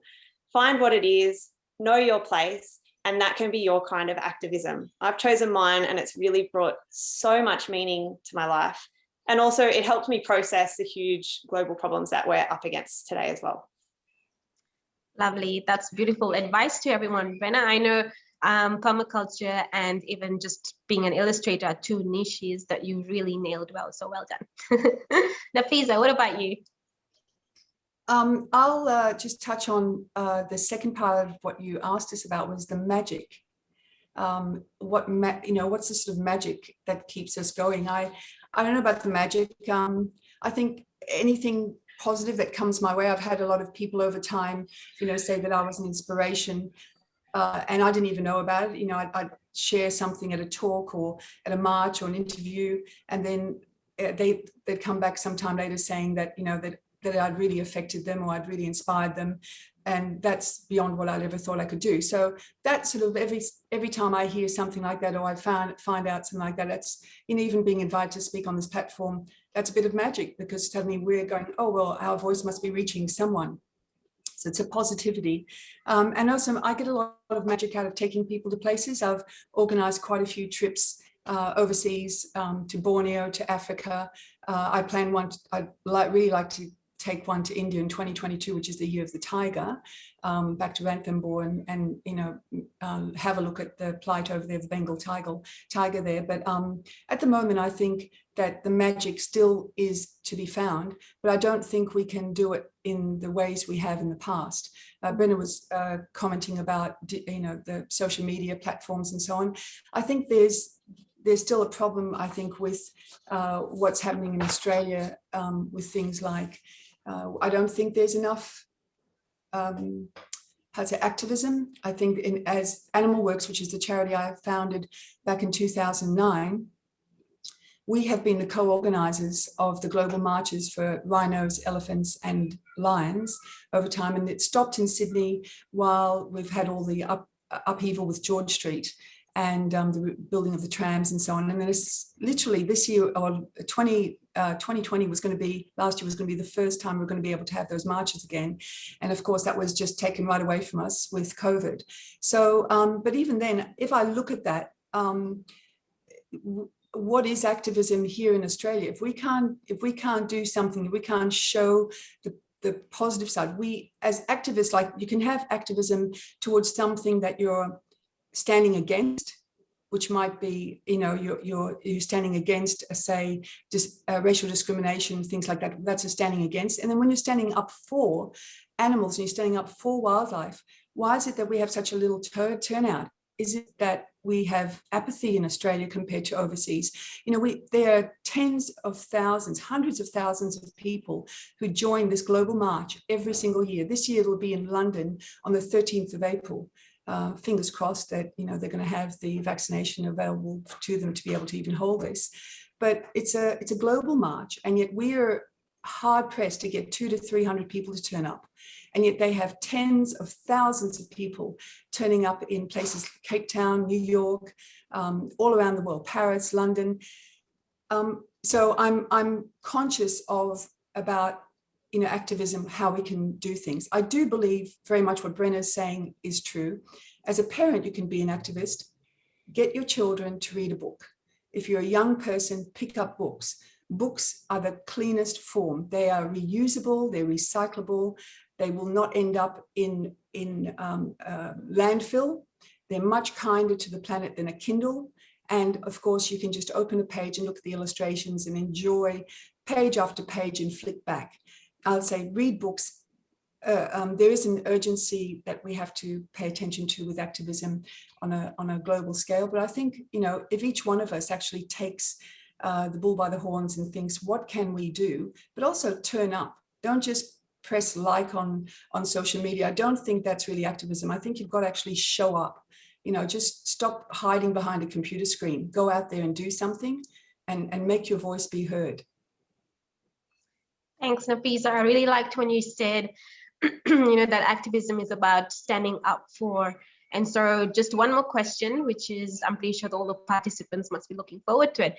Just very briefly, I would like you both to show your very favorite artwork which relates to the topic. So maybe Brenna, do you want to share your screen regarding your favorite artwork, and just briefly go us through what's the story behind the picture?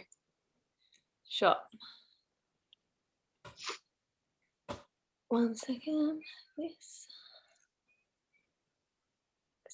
Yes. All right. Cool. Ooh, look at that. So this was created during the bushfires of just over a year ago. I was in Western Australia at the time, and quite a few of my good friends were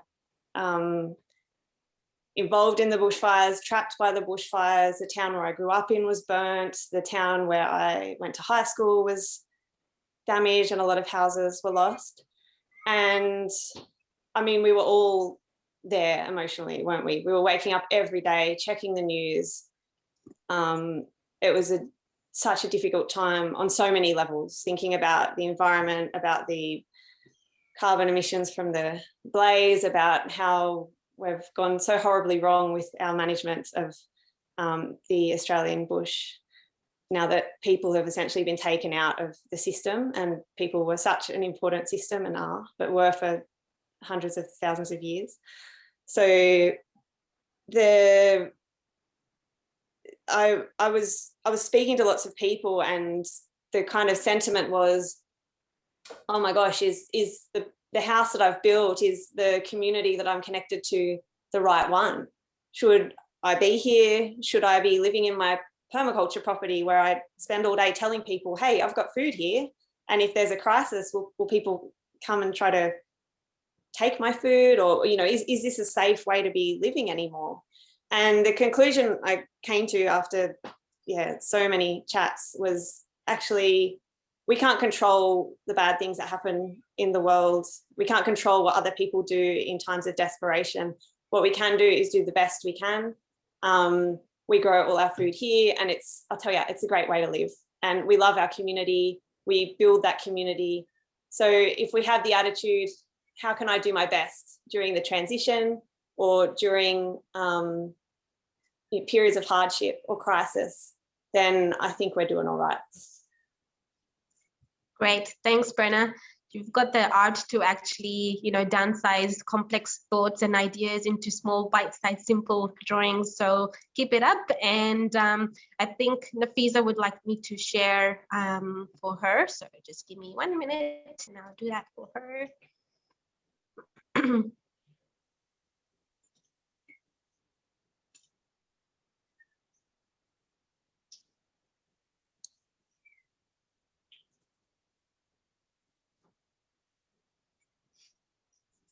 All right, over to you, Nafisa. Thanks, Sapna. I'm just seeing, am I supposed to be in here? Can you see, so you've got the screen, and I haven't really, can't see here a second, share screen. No, it's not this one. Okay, so this image that you're seeing now is the tiger. It's Kartika. Kartika is the Sumatran tiger that gave birth to 3 cubs at Taronga. And Kartika is, unique in her species, as every single tiger is unique. Tigers are amazing because every single stripe on their fur is actually striped skin, not just the fur. It's a fun fact about tigers. So their skin is striped, and also that the Sumatran tiger is so endangered, it's critically endangered. So there's a real push for it to be brought back from the brink of extinction through breeding programs. Taronga is one of them. So this particular tiger represents a lot of things in my art. First of all, it's painted on stainless steel mirror, which is very, very different. It's on distorted stainless steel mirror. So it's painted on I like using, different types of ground substances, whether it's architectural or traditional. And the stainless steel distorted mirror is actually reflecting a few of my elephant drawings in the background, because when I was facing it, of course, it's a mirror, so it was just picking up whatever was in the background, which is a little bit of fun in the background of this. So what you're seeing is the image where I have torn away at the tiger's face to expose bits of mirror. And if you would see it in life, as it sits behind me, actually, where I'm sitting in front of it, it tends to be a message on several levels. First of all, the tigers become extinct. There were more than 100,000 of these beautiful animals just 100 years ago, and 97% of these tigers have been wiped out. There are several subspecies that are extinct now. The South China tiger hasn't been seen for many decades. We have made extinct the Caspian tiger, the Javan tiger, and the Balinese tiger as other subspecies. And the tigers we still have left are the Bengal, the Sumatran, and the Amur or the Siberian tiger. So we have a few left, but they are declining in numbers each year. In fact, there are more tigers apparently in captivity now than they are in the wild, which is a dismal thing to hear. But as we look at this tiger on stainless steel mirror, you can't help but seeing your own reflection in it if you were in life and you could see it the way I see it. So it's actually, we're seeing, so this image translates to say that we're going to end up only seeing our own reflection if we don't take care of our environment, because the tiger is at the apex, an apex predator. It also looks after the environment. It gets rid of those animals that are weak. It looks after the forests. It's an important, not only an iconic animal that we have to think about, but it's also an iconic animal from the point of view that what it represents. And if we lose these iconic species, whether it is the tiger or the elephant, we will only have our own reflections to look at, which is a really sad thing, because how much further will mankind go before we eliminate everything? So as an environmentalist, as an activist, I say we must look after our natural habitat. We've got to look after our wilderness. We've got to really think about not just here at home, but we've got to be global. We are a global community. We can't just think about our own little tribe, our own little perspective, our own little home ground, and just think about what's around us anymore. We've got to start thinking much more about the planet. As much as I'm a naturalized Australian, I believe very much I'm a global person. I believe that I'm as much Indian as I am Dutch, as I am Canadian, because I love Canada, as I am Australian. So if we think globally, we will act globally. But as long as we think very parochially, then that's where the trouble will start. And I think we really have to think about what are the animals that we are not looking after, rather than what are we actually looking after. Powerful, so powerful. Thanks, Nafisa. This is really great. Very rich, short time, but quality. Thank you so much, Brenna and Nafisa. I know we're a bit short of time. From the participants, if you have any questions, we'll probably just hang on after we do some exercises. But other than that, I just wanted to express my gratitude to Nafisa and Brenna for giving us your time. And I'm pretty sure everyone got some inspiration out of you both as being samples with all the artwork that you're doing. I'm pretty sure there's some artists out there who might want to use their artwork to spread messages like this for the environment, or live like a low impact lifestyle like Brenna is doing. Or if you're wildlife lovers, you can do what Nafisa is doing, express your art and show the beauty rather than the distraction. So yeah, that was great. Thanks so much for your inspiration. Keep up with all your great efforts. And I have to just pass on the ball to Kim, who's doing the exercises right now. And then we will come back to the questions. So meanwhile, if anyone has any questions for these two beautiful souls, we will come back to that. All right. Thank you so much, guys. Just going to pass on to Kim. She's the yoga instructor, and she's been practicing for Brahma Kumaris meditation for quite some time. So I'm going to pass on to her now. Thank you. So yeah, I teach Hatha yoga. I've also been with the Brahma Kumaris since I was 16 years old. So today we're just going to do a very simple, I only have 5 minutes to share with you. So just going to do very simple Surya Namaskara, which many of you will have done before. And then we'll just do a few seated postures, and that's it. So you must have been sitting for quite a while. And so it will be nice just to stretch. I've got my trusty camera up, and I'm going to play a little song for us.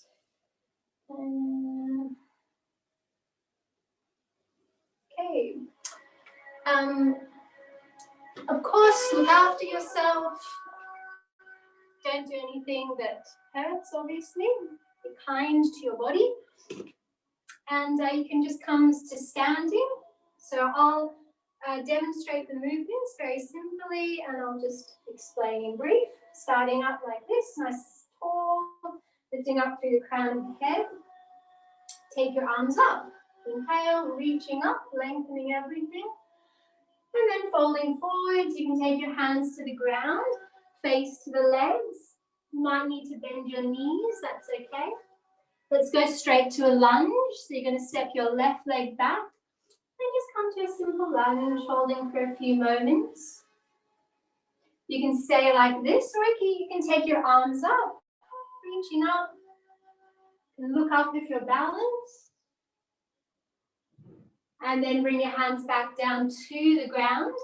Let's place our back knee on the ground. And then again, just sit back up.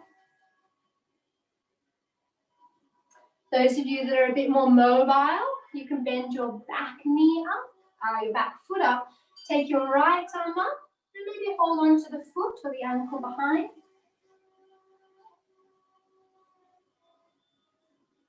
You can pull it in a little bit. And then you can change to, let's go to the plank position. So a bit of a strong position. You can just put your knees on the ground if you need to. I'll do the mild form today for you. Make it stronger if you need to. Come down slowly to your tummy. And then we're just going to reach arms back. Keep your neck long, shoulders drawing down your back. Then come to an up dog. So arms straight, legs straight. And then we do the downward dog, the Pashimotonasana. So let the head come down below the hips, get some blood to your head. We can raise the heels up for a moment. And then press your heels back down. Looking forward, walking your feet to your hands. And we're going to do a lunge on the second side. So you're going to step your right foot back.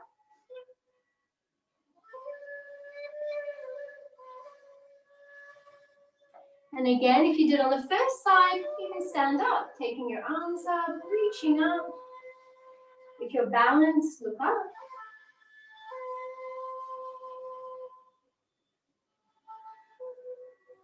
And then hands back down, placing your back knee on the ground. And again, taking a few moments here.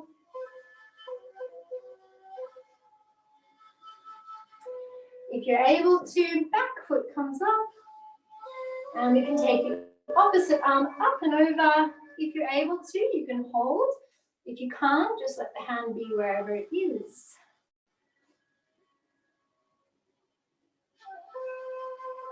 And then you can pull the foot in a little bit if you're able to.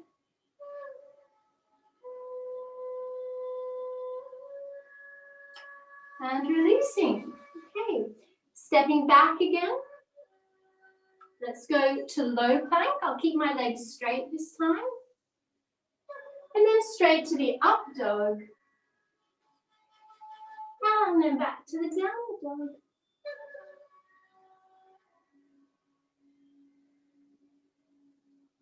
Okay, looking forward, walk your feet forward. Inhale, do a halfway lift. Exhaling back down over your legs.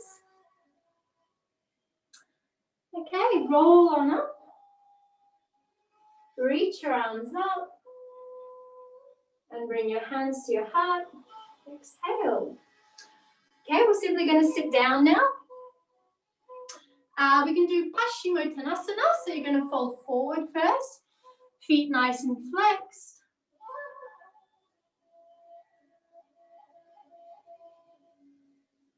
If you're able to put your head down, you can.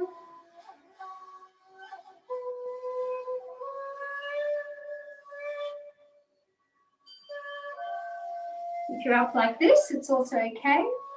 Just go as far as you can. And then we're going to come straight to Badakanasana, sometimes called Bhadrasana. So the feet come together. Your knees might be up like this, in which case you just sit like that. Your knees might come down. Bring the feet nice and close to the hips. And we'll just sit for a few moments.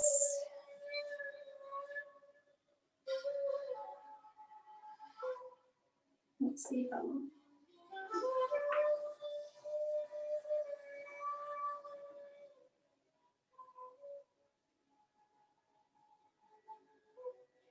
If you're able to go forward, feel free to. So you might bring your head all the way down to the ground. And then come back up. We'll just do one more, just a nice cross-legged position. Nice and simple, so you can sit, your knees might be up like this. If the knees come down, you can place your shin on top of the other one, so left one on top. And again, just fold forward. You might be like this, or you might go all the way down. For just a few breaths.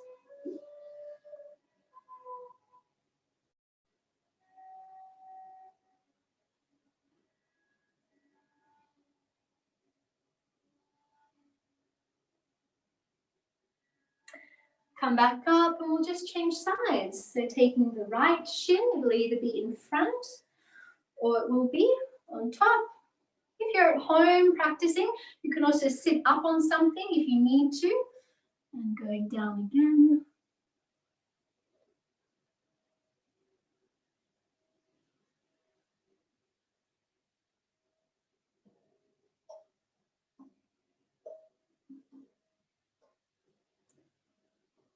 Okay, coming back up and either sit, might be a few of you that can do Padmasana, feel free to. Let's just do a few nerve stretches, shoulders turn in, shoulders turn out, press out through the hands.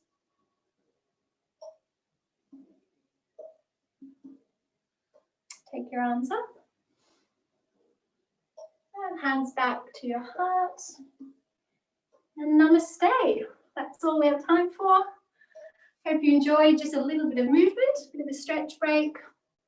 And I shall pass back to maybe Sapna then, or whoever is organising.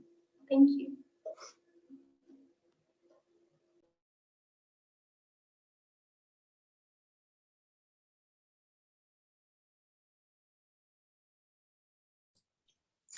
Great. Thanks, Kim. Looks like we needed some stretches after that artwork. All right, so we do have a couple of questions, really good questions, actually. So this is from Rain Bellow. He's saying, there is a saying that art should comfort the disturbed and disturb the comfortable. So 2 questions on this. What experience do you have with this, especially for the context of climate change and the environment?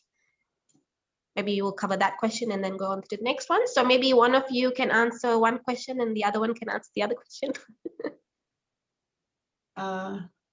Brenna? Yeah, sure. I'll go this one. So art should comfort the disturbed and disturb the comfortable. And thinking about it through the lens of climate action. Was that it? Yes, that's right. Wow, what a great question and what an excellent quote. I'd love to know where you got that from. It's really good. It's interesting, you know, I think a lot about messaging, and part of the diploma of sustainable living I'm doing at the moment in Australia is this, like the core that links all of the different topics together is what messages are we sending and how do we make the most important messaging in this day and age? Because of course the scientists standing up and saying, we did another study isn't working. And that's not a fault of the scientists. They do their thing brilliantly, but it's up to the creatives, the communicators, the teachers, the inspirers, those people that have huge reach on TV, or, you know, it's up to these sorts of people to say, all right, we'll take what you've done brilliantly and let's inspire change and action this way. So I really resonate with that quote, because where, for me, I view my role as a creative to help people to feel positive, and there is hope. There is loads of hope. While we're still here and we're still breathing and there's rain still falling from the sky and there are still plants and animals around, we have a world worth fighting for. We can always make things better. There, you know, we could be heading for 5 degrees. We don't want that. We could keep it at below 2 degrees. Excellent. You know, let's fight for this. It's not one or the other. Oh, there's no hope, so let's not try. So yeah, through my artistic messaging, I think climate change is such a vast, all-encompassing and scary issue.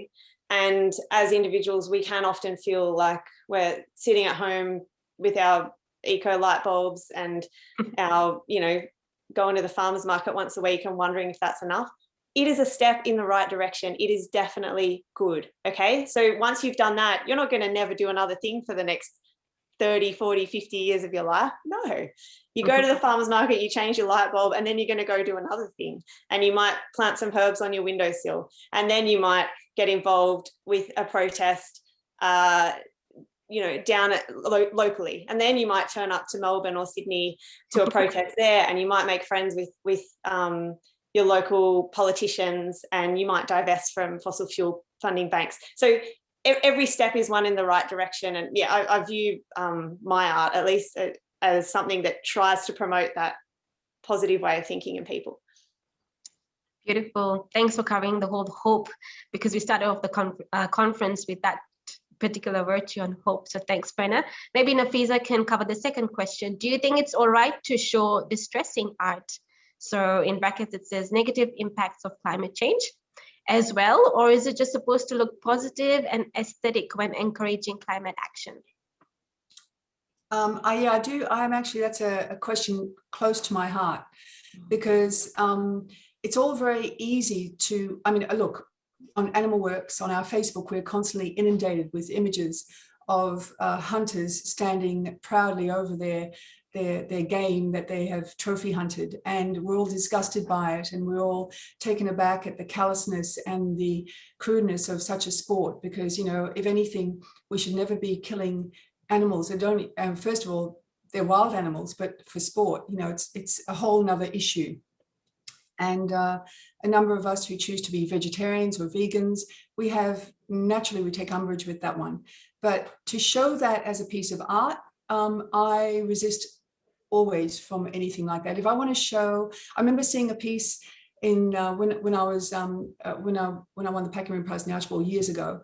I remember there was I took my niece there, and the favorite piece she saw was this taxidermied polar bear that someone had acquired out of some private collection, and they had positioned it on and stuck it to a top end of a refrigerator that was then tipped sort of like a top end of an iceberg, saying the last polar bear will only be hanging on to a little bit of a freezer out of someone's kitchen, because that's the last bit of ice it'll have. Now, as much as that's it's pointing the finger at what's happening, it's not about the animal being shot to extinction or killed or trophy hunted. So if we look at what the positive and the negatives are, and how art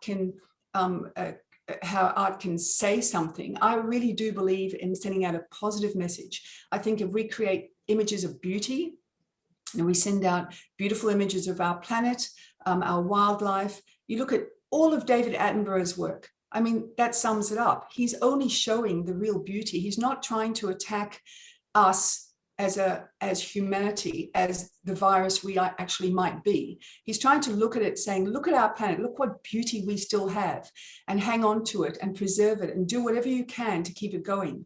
And don't kill it, and don't, you know, discard it, and definitely value it.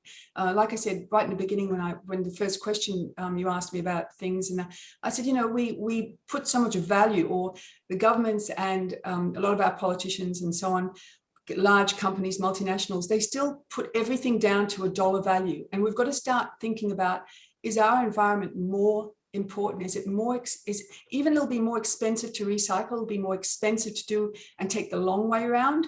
If that's what it's going to take to save the environment, that's what we should be doing. Not thinking about, oh, but it's cheaper to do this. So beautiful images over negative images, absolutely. We've got to start putting out the beauty so it reminds people what we still have and what we should be preserving. Wonderful, powerful. Thanks, Nafisa. I hope you're satisfied with all those answers, Rain. I am aware that Monique and Richard have also posed a question. Now, is it okay if you're able to send these questions to the environment email address? So we'll just post that on the chat box. We're just running short of time, so just so that we are not lagging for the others, but totally appreciate everyone just cooperating with all the time with Brenna and Nafisa. Thank you once again. So another sweet reminder to Richard and Monique, or to anyone else, if you have any questions, I'll just put the email address for the environment and then we'll pass it on to the speakers. Is that all okay? Yeah? Okay, great. So I'm going to pass you on to Ananya and she will carry on from here. Ananya, over to you. Hello, everyone. Thank you, Nafisa and Brenna, for the beautiful interview. Now we have some really interesting presentations. And so our first presentation is being in right relationship with our planet, which is why we are all here. And I'd like to present Anthony Hill. So Anthony has been a lifelong surfer and snorkeler, and he has a very deep connection with the ocean, and he respects the ocean. So he has been an active and vocal plastic pollution educator for last 10 years in Australia and abroad. In 2014, Anthony founded Plastic Pollution Solutions, which has a full curriculum of educational presentations and activities, which have been implemented in schools from North Queensland and Tasmania. That's wonderful, isn't it? And the purpose of this mission is actually to nurture a shift in consciousness of how we use plastics. Fun fact about Anthony is that he speaks Norwegian because he has lived in Norway for 20 years. So Anthony, over to you now. We're all waiting for the presentation for being in right relationship with our planet. Thank you. Thank you, Ananya. Can you hear me okay? Yes, we can hear you. Hello, everyone. Thank you all for participating in this session, and deepest gratitude to the organisers for making it happen. It's wonderful. And also to my fellow presenters and others who are contributing to the content here today. And to acknowledge Sieta Bickworth, who's coming on after. I'm really looking forward to hearing your talk. I hope I pronounced your name correctly too. I'm just going to share screen now. I have a PowerPoint.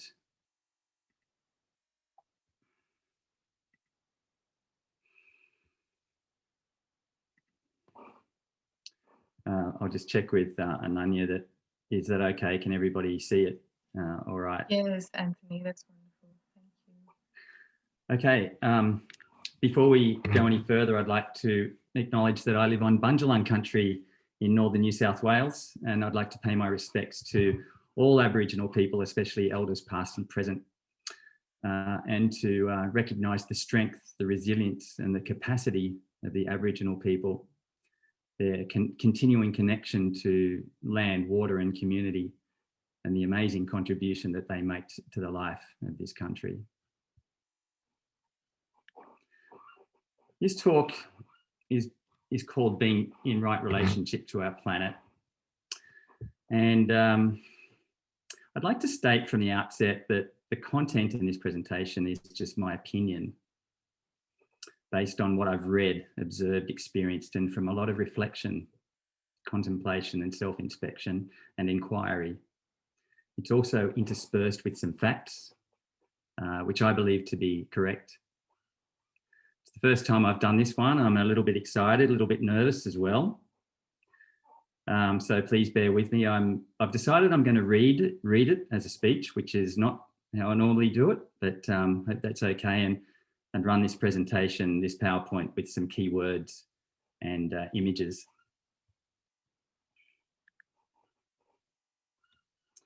Most of you are here at this conference because you're aware of the issue of climate change and of the catastrophic consequences that are and will continue to happen on our planet and be suffered by everything that resides here. Now, I imagine that most, if not all of you, agree that this has been caused by humans. Many people believe climate change to be the most important environmental issue facing humanity right now.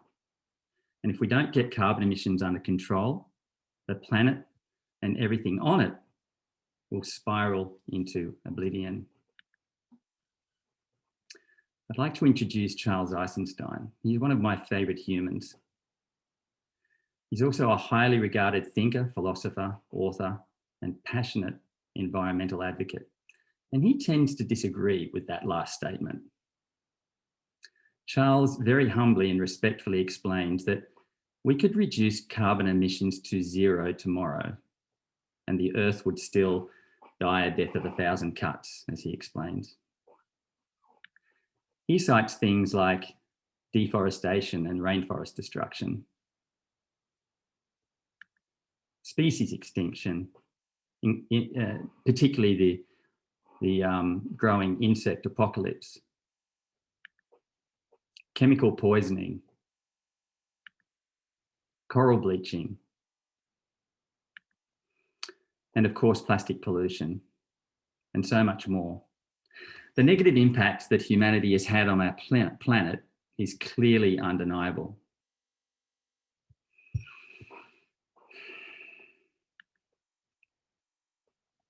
According to Charles, these are not only on par with climate change, but are possibly an even bigger threat to planetary health, which is not to say we shouldn't take climate change seriously.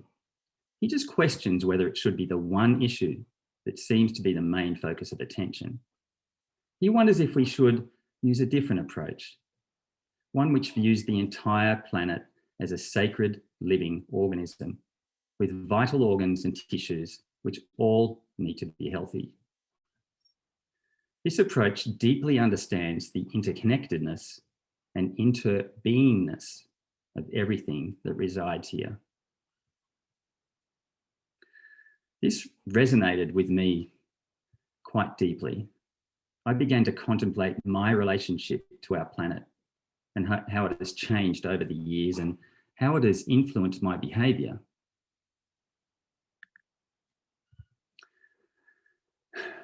A web search identified the definition of relationship as being the way in which two or more people or things are connected, regard, or behave toward each other.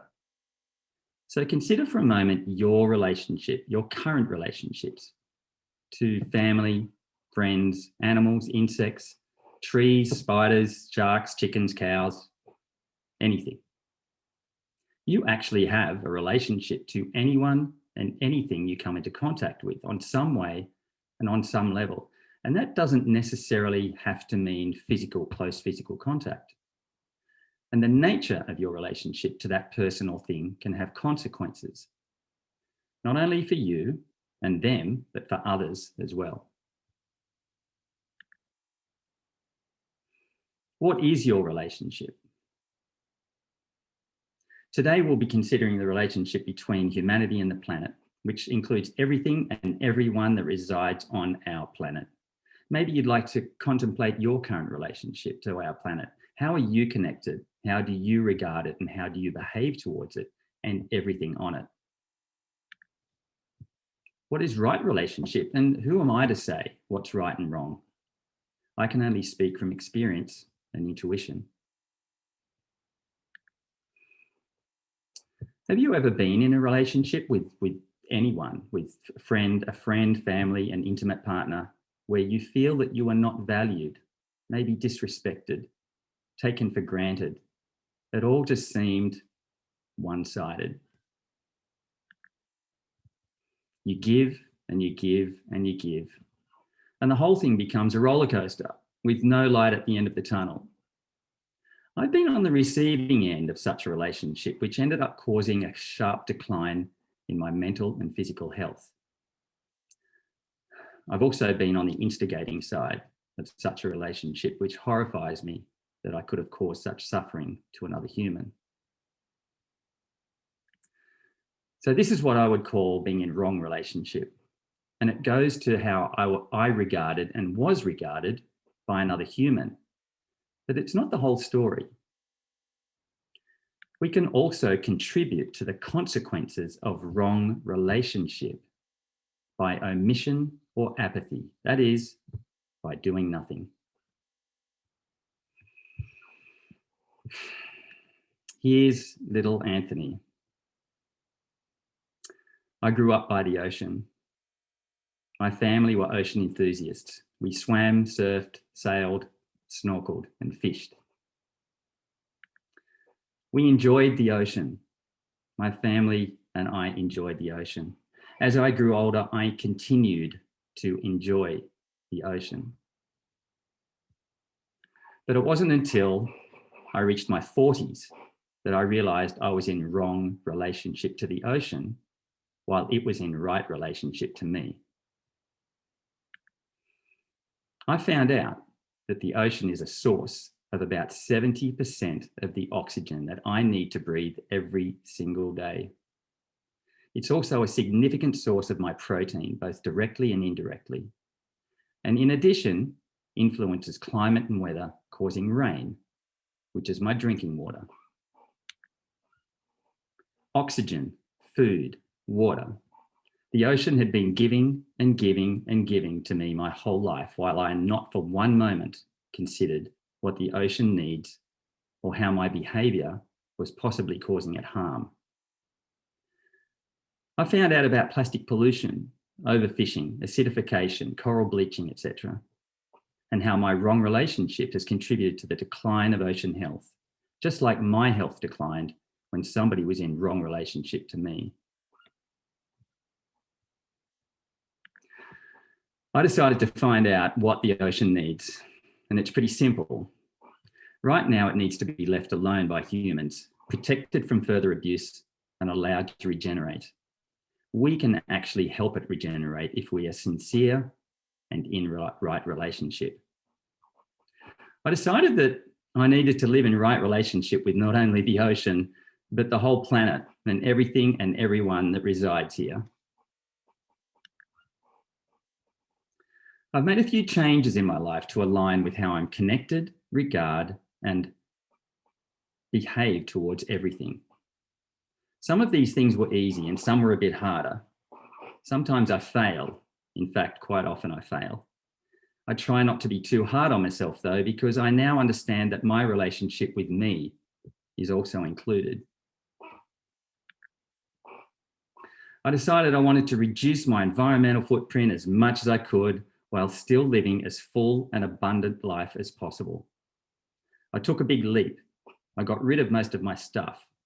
I bought an awesome tiny home on wheels, and I'm living off grid and growing a beautiful syntropic food forest. Not only that, I met an amazing girl who also wants to live in right relationship, and we moved in together. How good is that?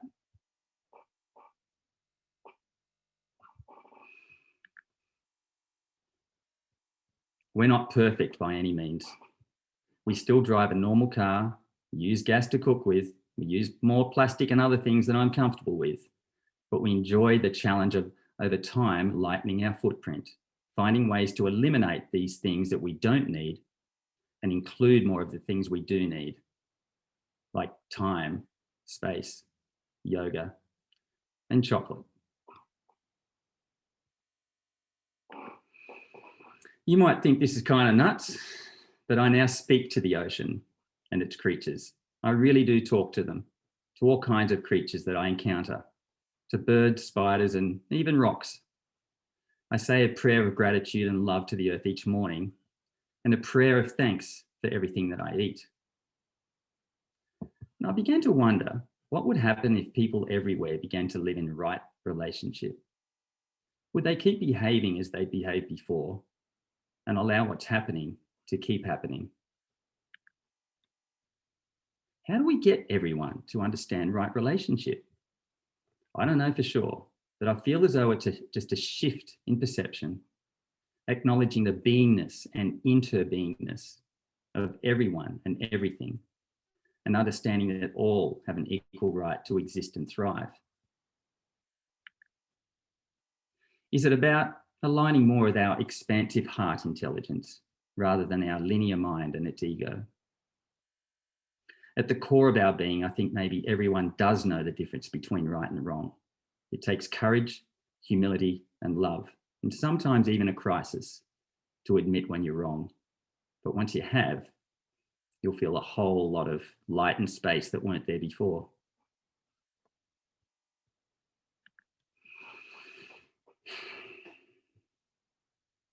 For over 60,000 years, these people lived in right relationship. They revered the earth and water and regarded it as sacred. They deeply understood the interrelationship and interbeingness of all things. And if they abused the earth and water, it would be like abusing themselves. They honoured everything that brought them nourishment, knowing that they too provide nourishment to the earth as they live and when they pass on. When you truly honour the earth and all that resides here and regard it as sacred, it will be felt, recognised and appreciated on levels that are beyond our understanding. So I'm wondering if you'll contemplate the following question when you have a moment. Am I enjoying our planet, our oceans, our forests, the creeks, the rivers? Am I enjoying that animal or plant? Am I enjoying my relationship with that person, or am I honouring their beingness, their sovereign right to exist, thrive and be free? Thanks for listening.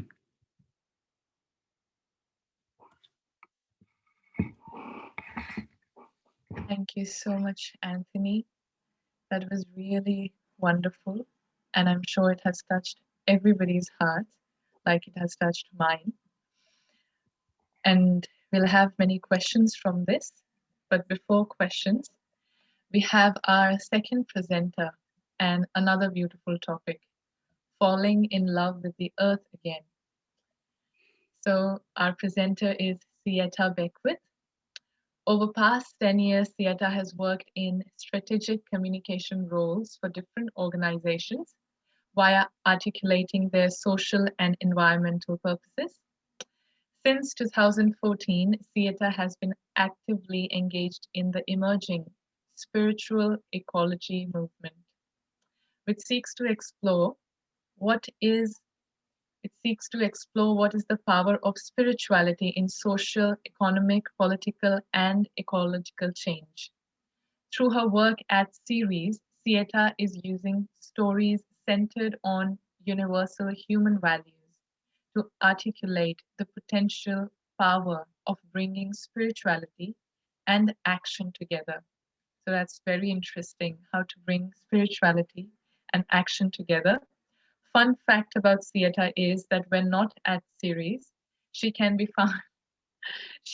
found climbing rocks, weaving baskets, or talking to chickens. So welcome, Sieta. Over to you. Thanks so much, Anya. Can everybody hear me okay? Is that all right? Yes, yes. Honestly, it's such a pleasure to be here. I'm so happy to have tuned in. I really enjoyed those presentations by Nafisa and Brenna, both of whose work I've admired for many years. And Anthony, just such a beautiful presentation. I was really moved. It just kind of wove together so many things that I personally am passionate about. Eisenstein is a big inspiration for me too. And to hear some of your personal story, I found just really moving there. It was beautiful, so thank you. And yeah, thanks everybody for all of the contributions to this amazing topic over these few days. I too would like to acknowledge the traditional owners of the land I am on today, the Wurundjeri people of the Kulin Nation. I pay my respects to their elders, past, present, and emerging. I acknowledge that sovereignty has not been ceded and that separating people from their place has had long-term consequences for them and for country. And I would like to acknowledge the strength and resilience of all Aboriginal and Torres Strait Islander people, the oldest and longest living culture on Earth. I'm going to talk for about 10 minutes. I have a screen to share. I'm not sure it's going to work.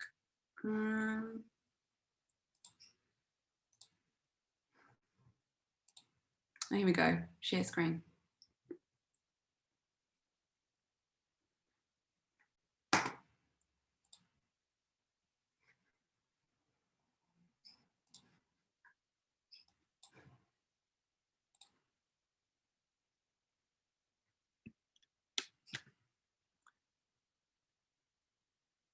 Can everybody see that?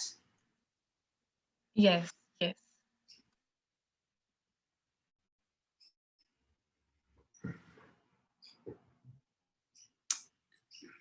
I think my internet has dropped out. We were able to see it. And Anya, can you, I think my internet might be unstable. Are you there? Yes. Can you hear me? Yeah. I can, but my internet seems to be unstable. Okay, so would you like to present without the presentation? Yeah, I mean, I can, it's totally fine. I just, everybody's frozen for me at the moment. You're frozen a bit. I'm just wondering if I should go out and come back in again. Technical difficulties. Actually, we can all see you and hear you very well. So, yeah. Okay. Yep. All right. I'll just try sharing this again and see if this works. Sure, sure, It's sure. not vital. It really doesn't. Can you see that now? Yes.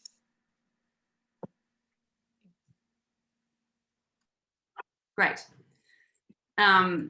Everybody seems to be working again now, so I'll start. Thank you, sorry for that. So I'm going to speak for about 10 minutes, mostly about my role at Ceres and a little bit about my, my personal journey as well. Like Anthony said in his presentation, a lot of this is just my personal opinion, but also a little bit about what I do at Ceres. So I'm the narrative director at Ceres. I find it a little bit hard to explain to people what that actually means. But really, I oversee the communications at Ceres and try to make sure all the stories we're telling are aligned, which can be a bit tricky because we do so many different things. So for those of you who don't know, Ceres is an environmental education centre, urban farm and social enterprise hub. We're spread across 4 locations in Melbourne. Our original park in Brunswick East was a quarry once upon a time, then a rubbish tip. And following that, once the tip was full, it was a disused wasteland for many years. But then in 1982, a local community group lobbied the council to have the land handed over to them. And they immediately got busy planting trees and vegetables, cleaning up the creek, inviting local kids to come and learn about alternative ways of living that they were exploring. And from those humble beginnings, we now receive around 500,000 visits per year to our original park in Brunswick East. and we reach nearly another million through our other locations, school outreach programs and online services. And our vision is for people to fall in love with the earth again. And to that end, our work really expands environmental, social, economic, spiritual and cultural dimensions. And most recently, our School of Nature and Climate has been the evolution of our education programs into a more focused response to the climate and ecological crisis that we're facing. The school has a focus on reconnecting people to each other and the earth and developing the practical skills, knowledge, leadership qualities and community resilience that will be needed in the coming decades. So as a person focused on narrative, I'm really passionate about the power of stories. And the land at Ceres and the people there, they kind of have a deep mythological tale to tell about overcoming obstacles, facing demons, inner and outer transformations and homecoming. So as you said earlier, Ananya, what I love is to try and focus on stories that are both local and universal. So like a small example of that is recently I made a film about one of our community gardeners. His name's Charlie from Malta, and everybody knows who he is. He's one of the longest running gardeners in the park. And on one level, Charlie's story is just a small story about one local man who everyone knows. But on another level, it's a story of epic migration, transformation of wasteland and his role in that, and lifelong friendships that he's developed through the garden.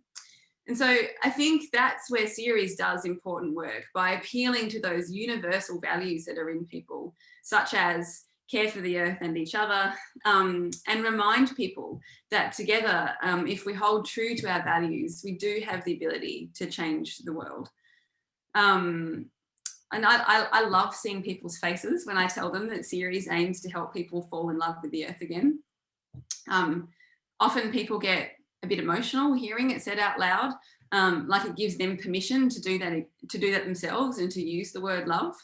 It feels brave and liberating, really, to, in my job, be able to encourage people to love intensely in the face of ecological destruction, rather than get angry or withdraw because it's all too hard. And so my talk today really is about love. And love not as a personal or passive sort of force, but as a fierce and transformative power that's really part of the essence of life. I remember the first time that I really connected with the idea that love was much more than romance between two people.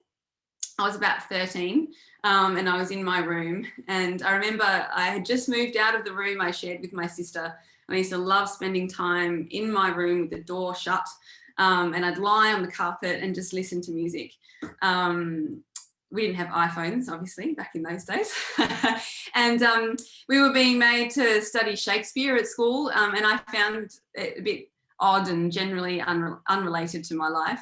But then I came across this, which is uninspiringly called Sonnet number 116, but I'll just read it out. Let me not to the marriage of true minds admit impediments.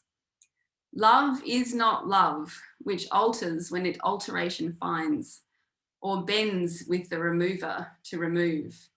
Oh no, it is an ever fixed mark that looks on tempests and is never shaken.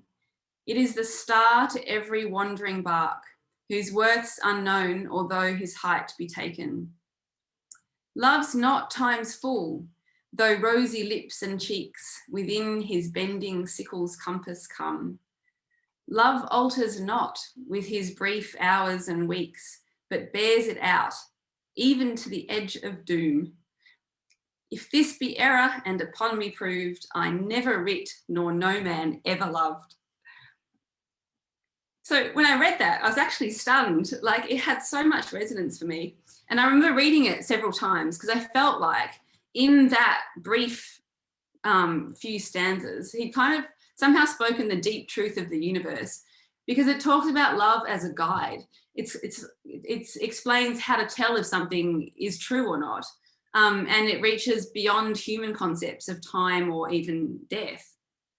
Sadly, I didn't then immerse myself in Shakespeare. It was a bit of a one-off, kind of a light in the darkness of my suburban upbringing. But ever since then, really, I've been curious about love. And I've come to feel and really believe that it's a substance, an energy, a divine spark that's present within everything. And it's this deepest essence, this substance of love that we need to nourish us. And love by its nature includes everything. It doesn't just belong to human relationship. It can be found everywhere. And it is everywhere. In recent years, you might have seen this too, there's been a tendency within marketing and advertising campaigns to refer to people as consumers. I really hate that because in our nature, we're not consumers, but lovers. And life is not about economic prosperity or getting more stuff, but a love affair waiting to be lived. And as Anthony touched on, it's not just about nourishing us. At this time, it's especially important to give the gift of love back to the earth, the same earth that we're poisoning and polluting as a species. So how do we do that? We can return love with simple acts. Planting some herbs with care and attention, walking with an awareness of our feet touching the ground with every step, seeing summer rains and being aware of her beauty, hugging a chook like this lovely volunteer at series, a couple of chooks. The earth is so generous. You know, she's given us life and yet we desecrate her and attack the fragile web. So I feel it's time to fall in love with the earth again, to remember that the earth is sacred and help in her healing, to listen to her and to love her. And it's tempting to go along with the assertion from some areas of climate activism that fear works as a motivating force for behaviour change. Perhaps that's true if we wish to just simply alter people's behaviours, which in itself is probably another form of control. However, if we're trying to shift the whole paradigm away from an economic system based on pursuit of profit and exponential growth, in essence, create a new system, then the question is, what do we want that system to be founded on? And a self-sustaining ecosystem of living beings is not built from fear. And none of the major stories of our time teach that. Every archetypal story you hear, whether it's embedded in religious texts, Indigenous oral traditions, or great novels, they all teach that values, those universal human values within each of us, are our guide and our foundation. It's from there that any right action starts.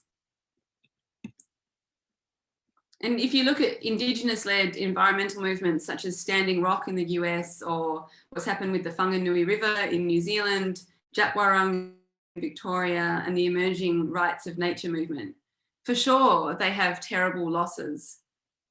But the awareness of that meeting point of the inner and outer landscapes that Indigenous peoples have managed to remain the keepers of despite horrendous odds is increasing, I believe, and having a powerful effect.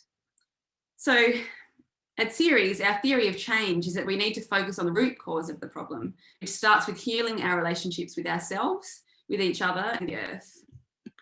We are experiencing a climate and ecological crisis, but it's not a crisis of carbon, it's a crisis of relationship. We've forgotten how to be in relationship with the earth and each other. But we can remember. And as a final little quote, I wanted to share this. It was written by a couple of the architects of the Paris Climate Accords. And I'll just read this one out as well. The zeitgeist can shift profoundly. How we feel about the world can change. And so can how we feel about one another.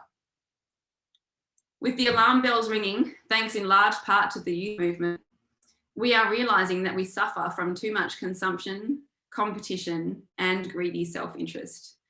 Our commitment to these values and our drive for profit and status has led us to steamroll the environment. As a species, we are out of control and witnessing the near collapse of our world. We can emerge from the climate crisis as more mature members of the community of life, capable of not only restoring ecosystems, but also of unfolding our dormant potentials of human strength and discernment. Humanity is only ever as doomed as it believes itself to be, and vanquishing that belief will be our true legacy. That's it. Thank you for listening, everybody. Well, thank you so much, Sieta. I think for both the presentations where Anthony talked about relationship and Sieta talked about love, it's interlinked. And so does anybody has any questions on it? We have 5 minutes for questions, and we have our panelists right here. If anybody wants to type their question in the chat box, please feel free to do it.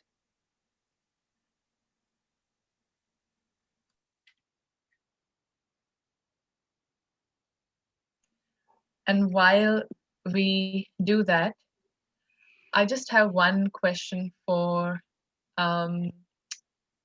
Anthony.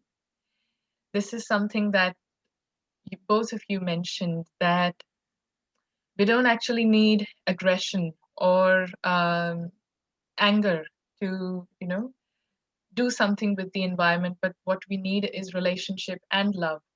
On a day-to-day basis, how do you think we can cultivate that? Because sometimes we feel that, just having love for the environment, it may just feel that I'm not doing much actually, but how to bring that love into action?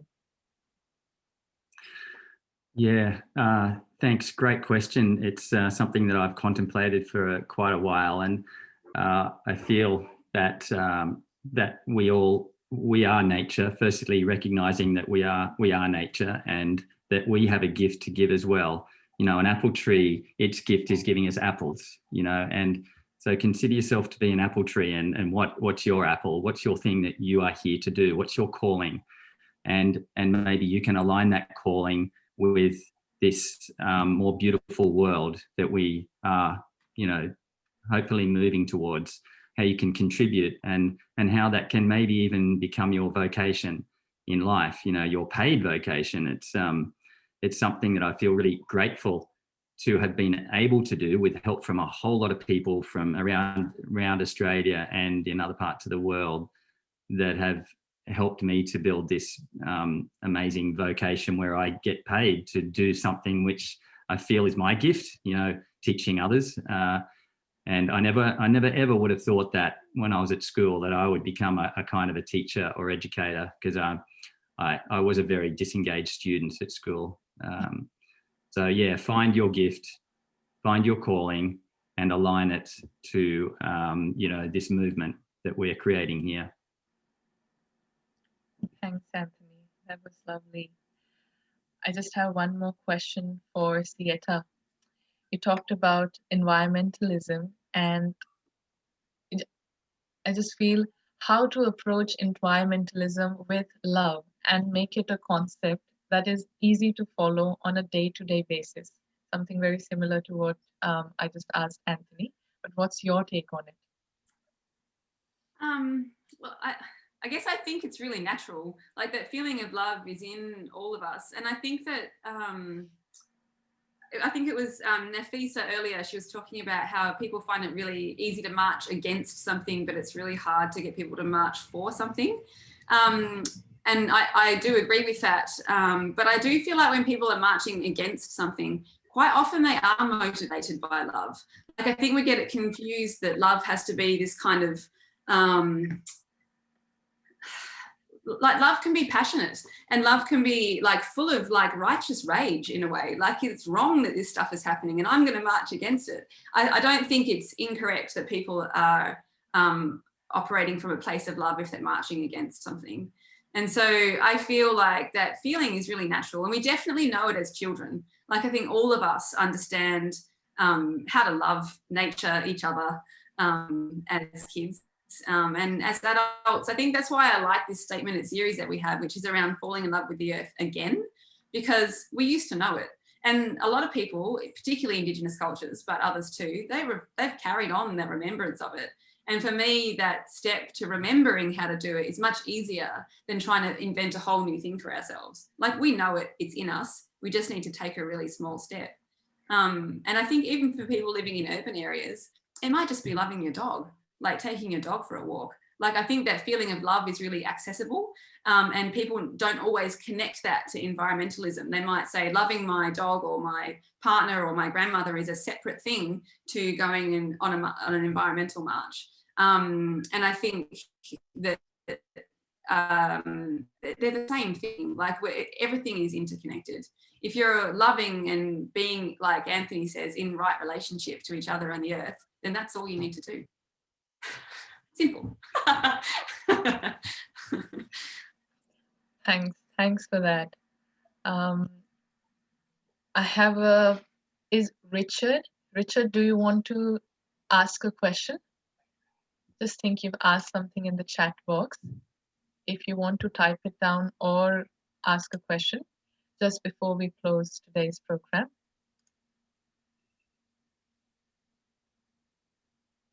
I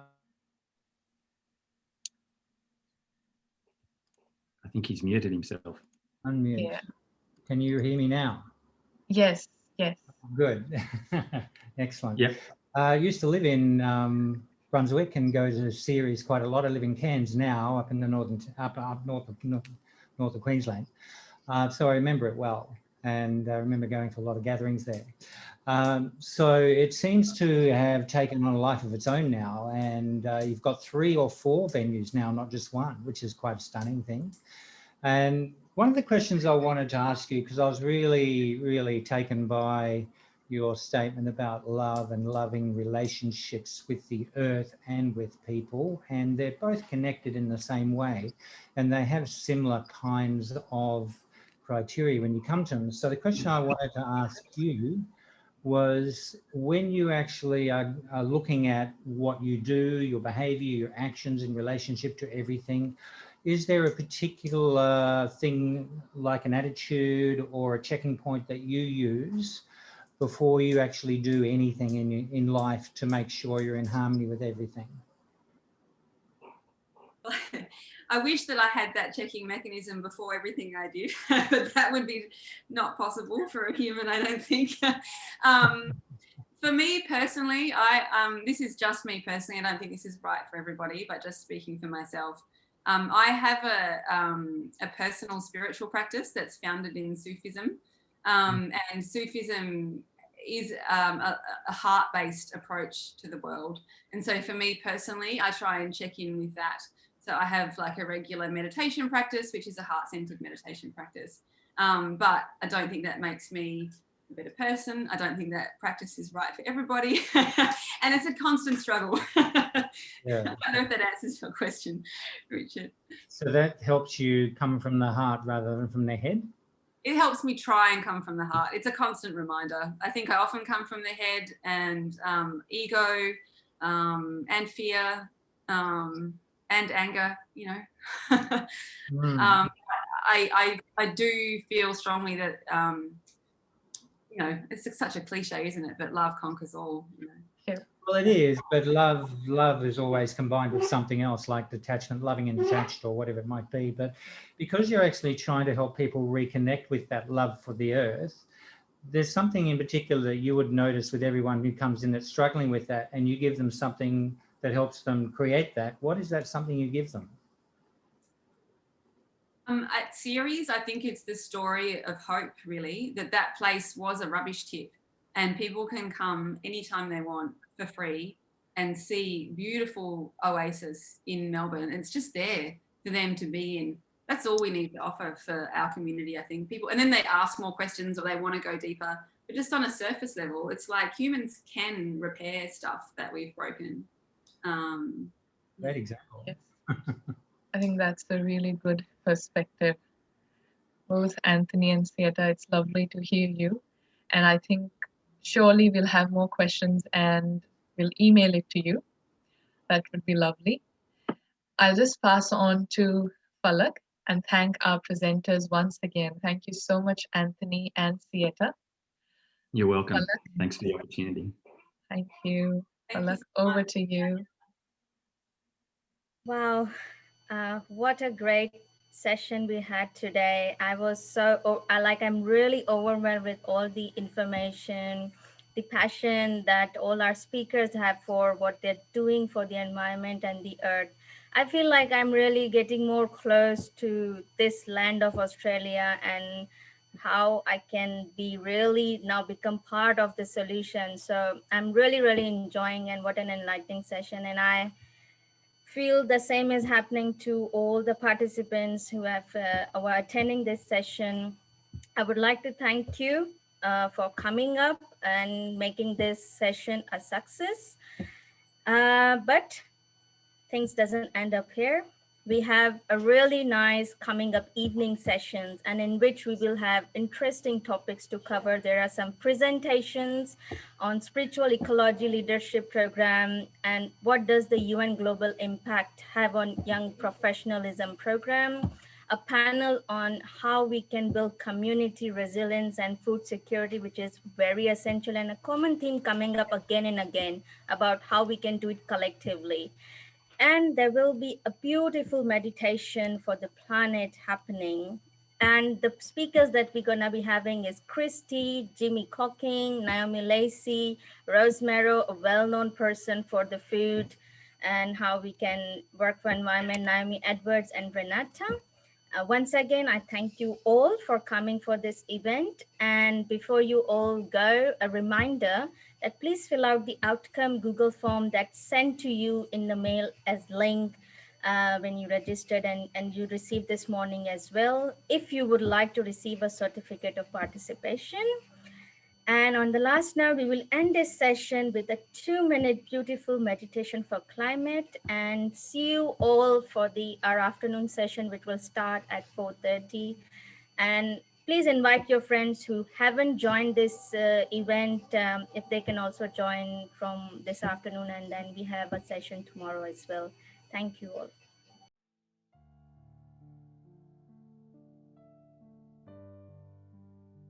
In my mind, I go to a place in nature, a place of greenery and peace.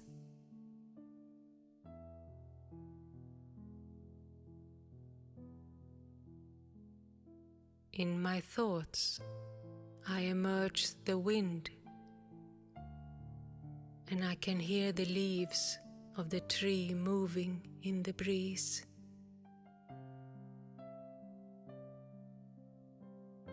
The wind whispers secrets in my ear, and I understand.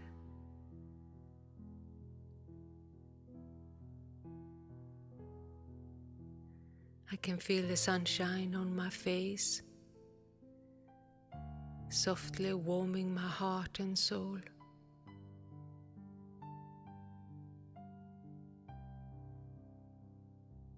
The birds are chirping in the background and singing songs of happiness and joy.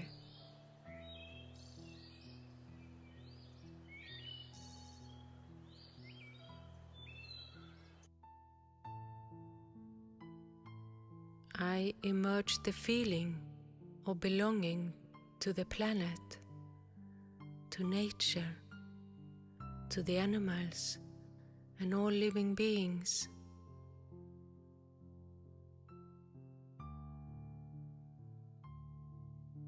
I feel safe in being forever connected to this global family of all living beings, and being connected to the world around me.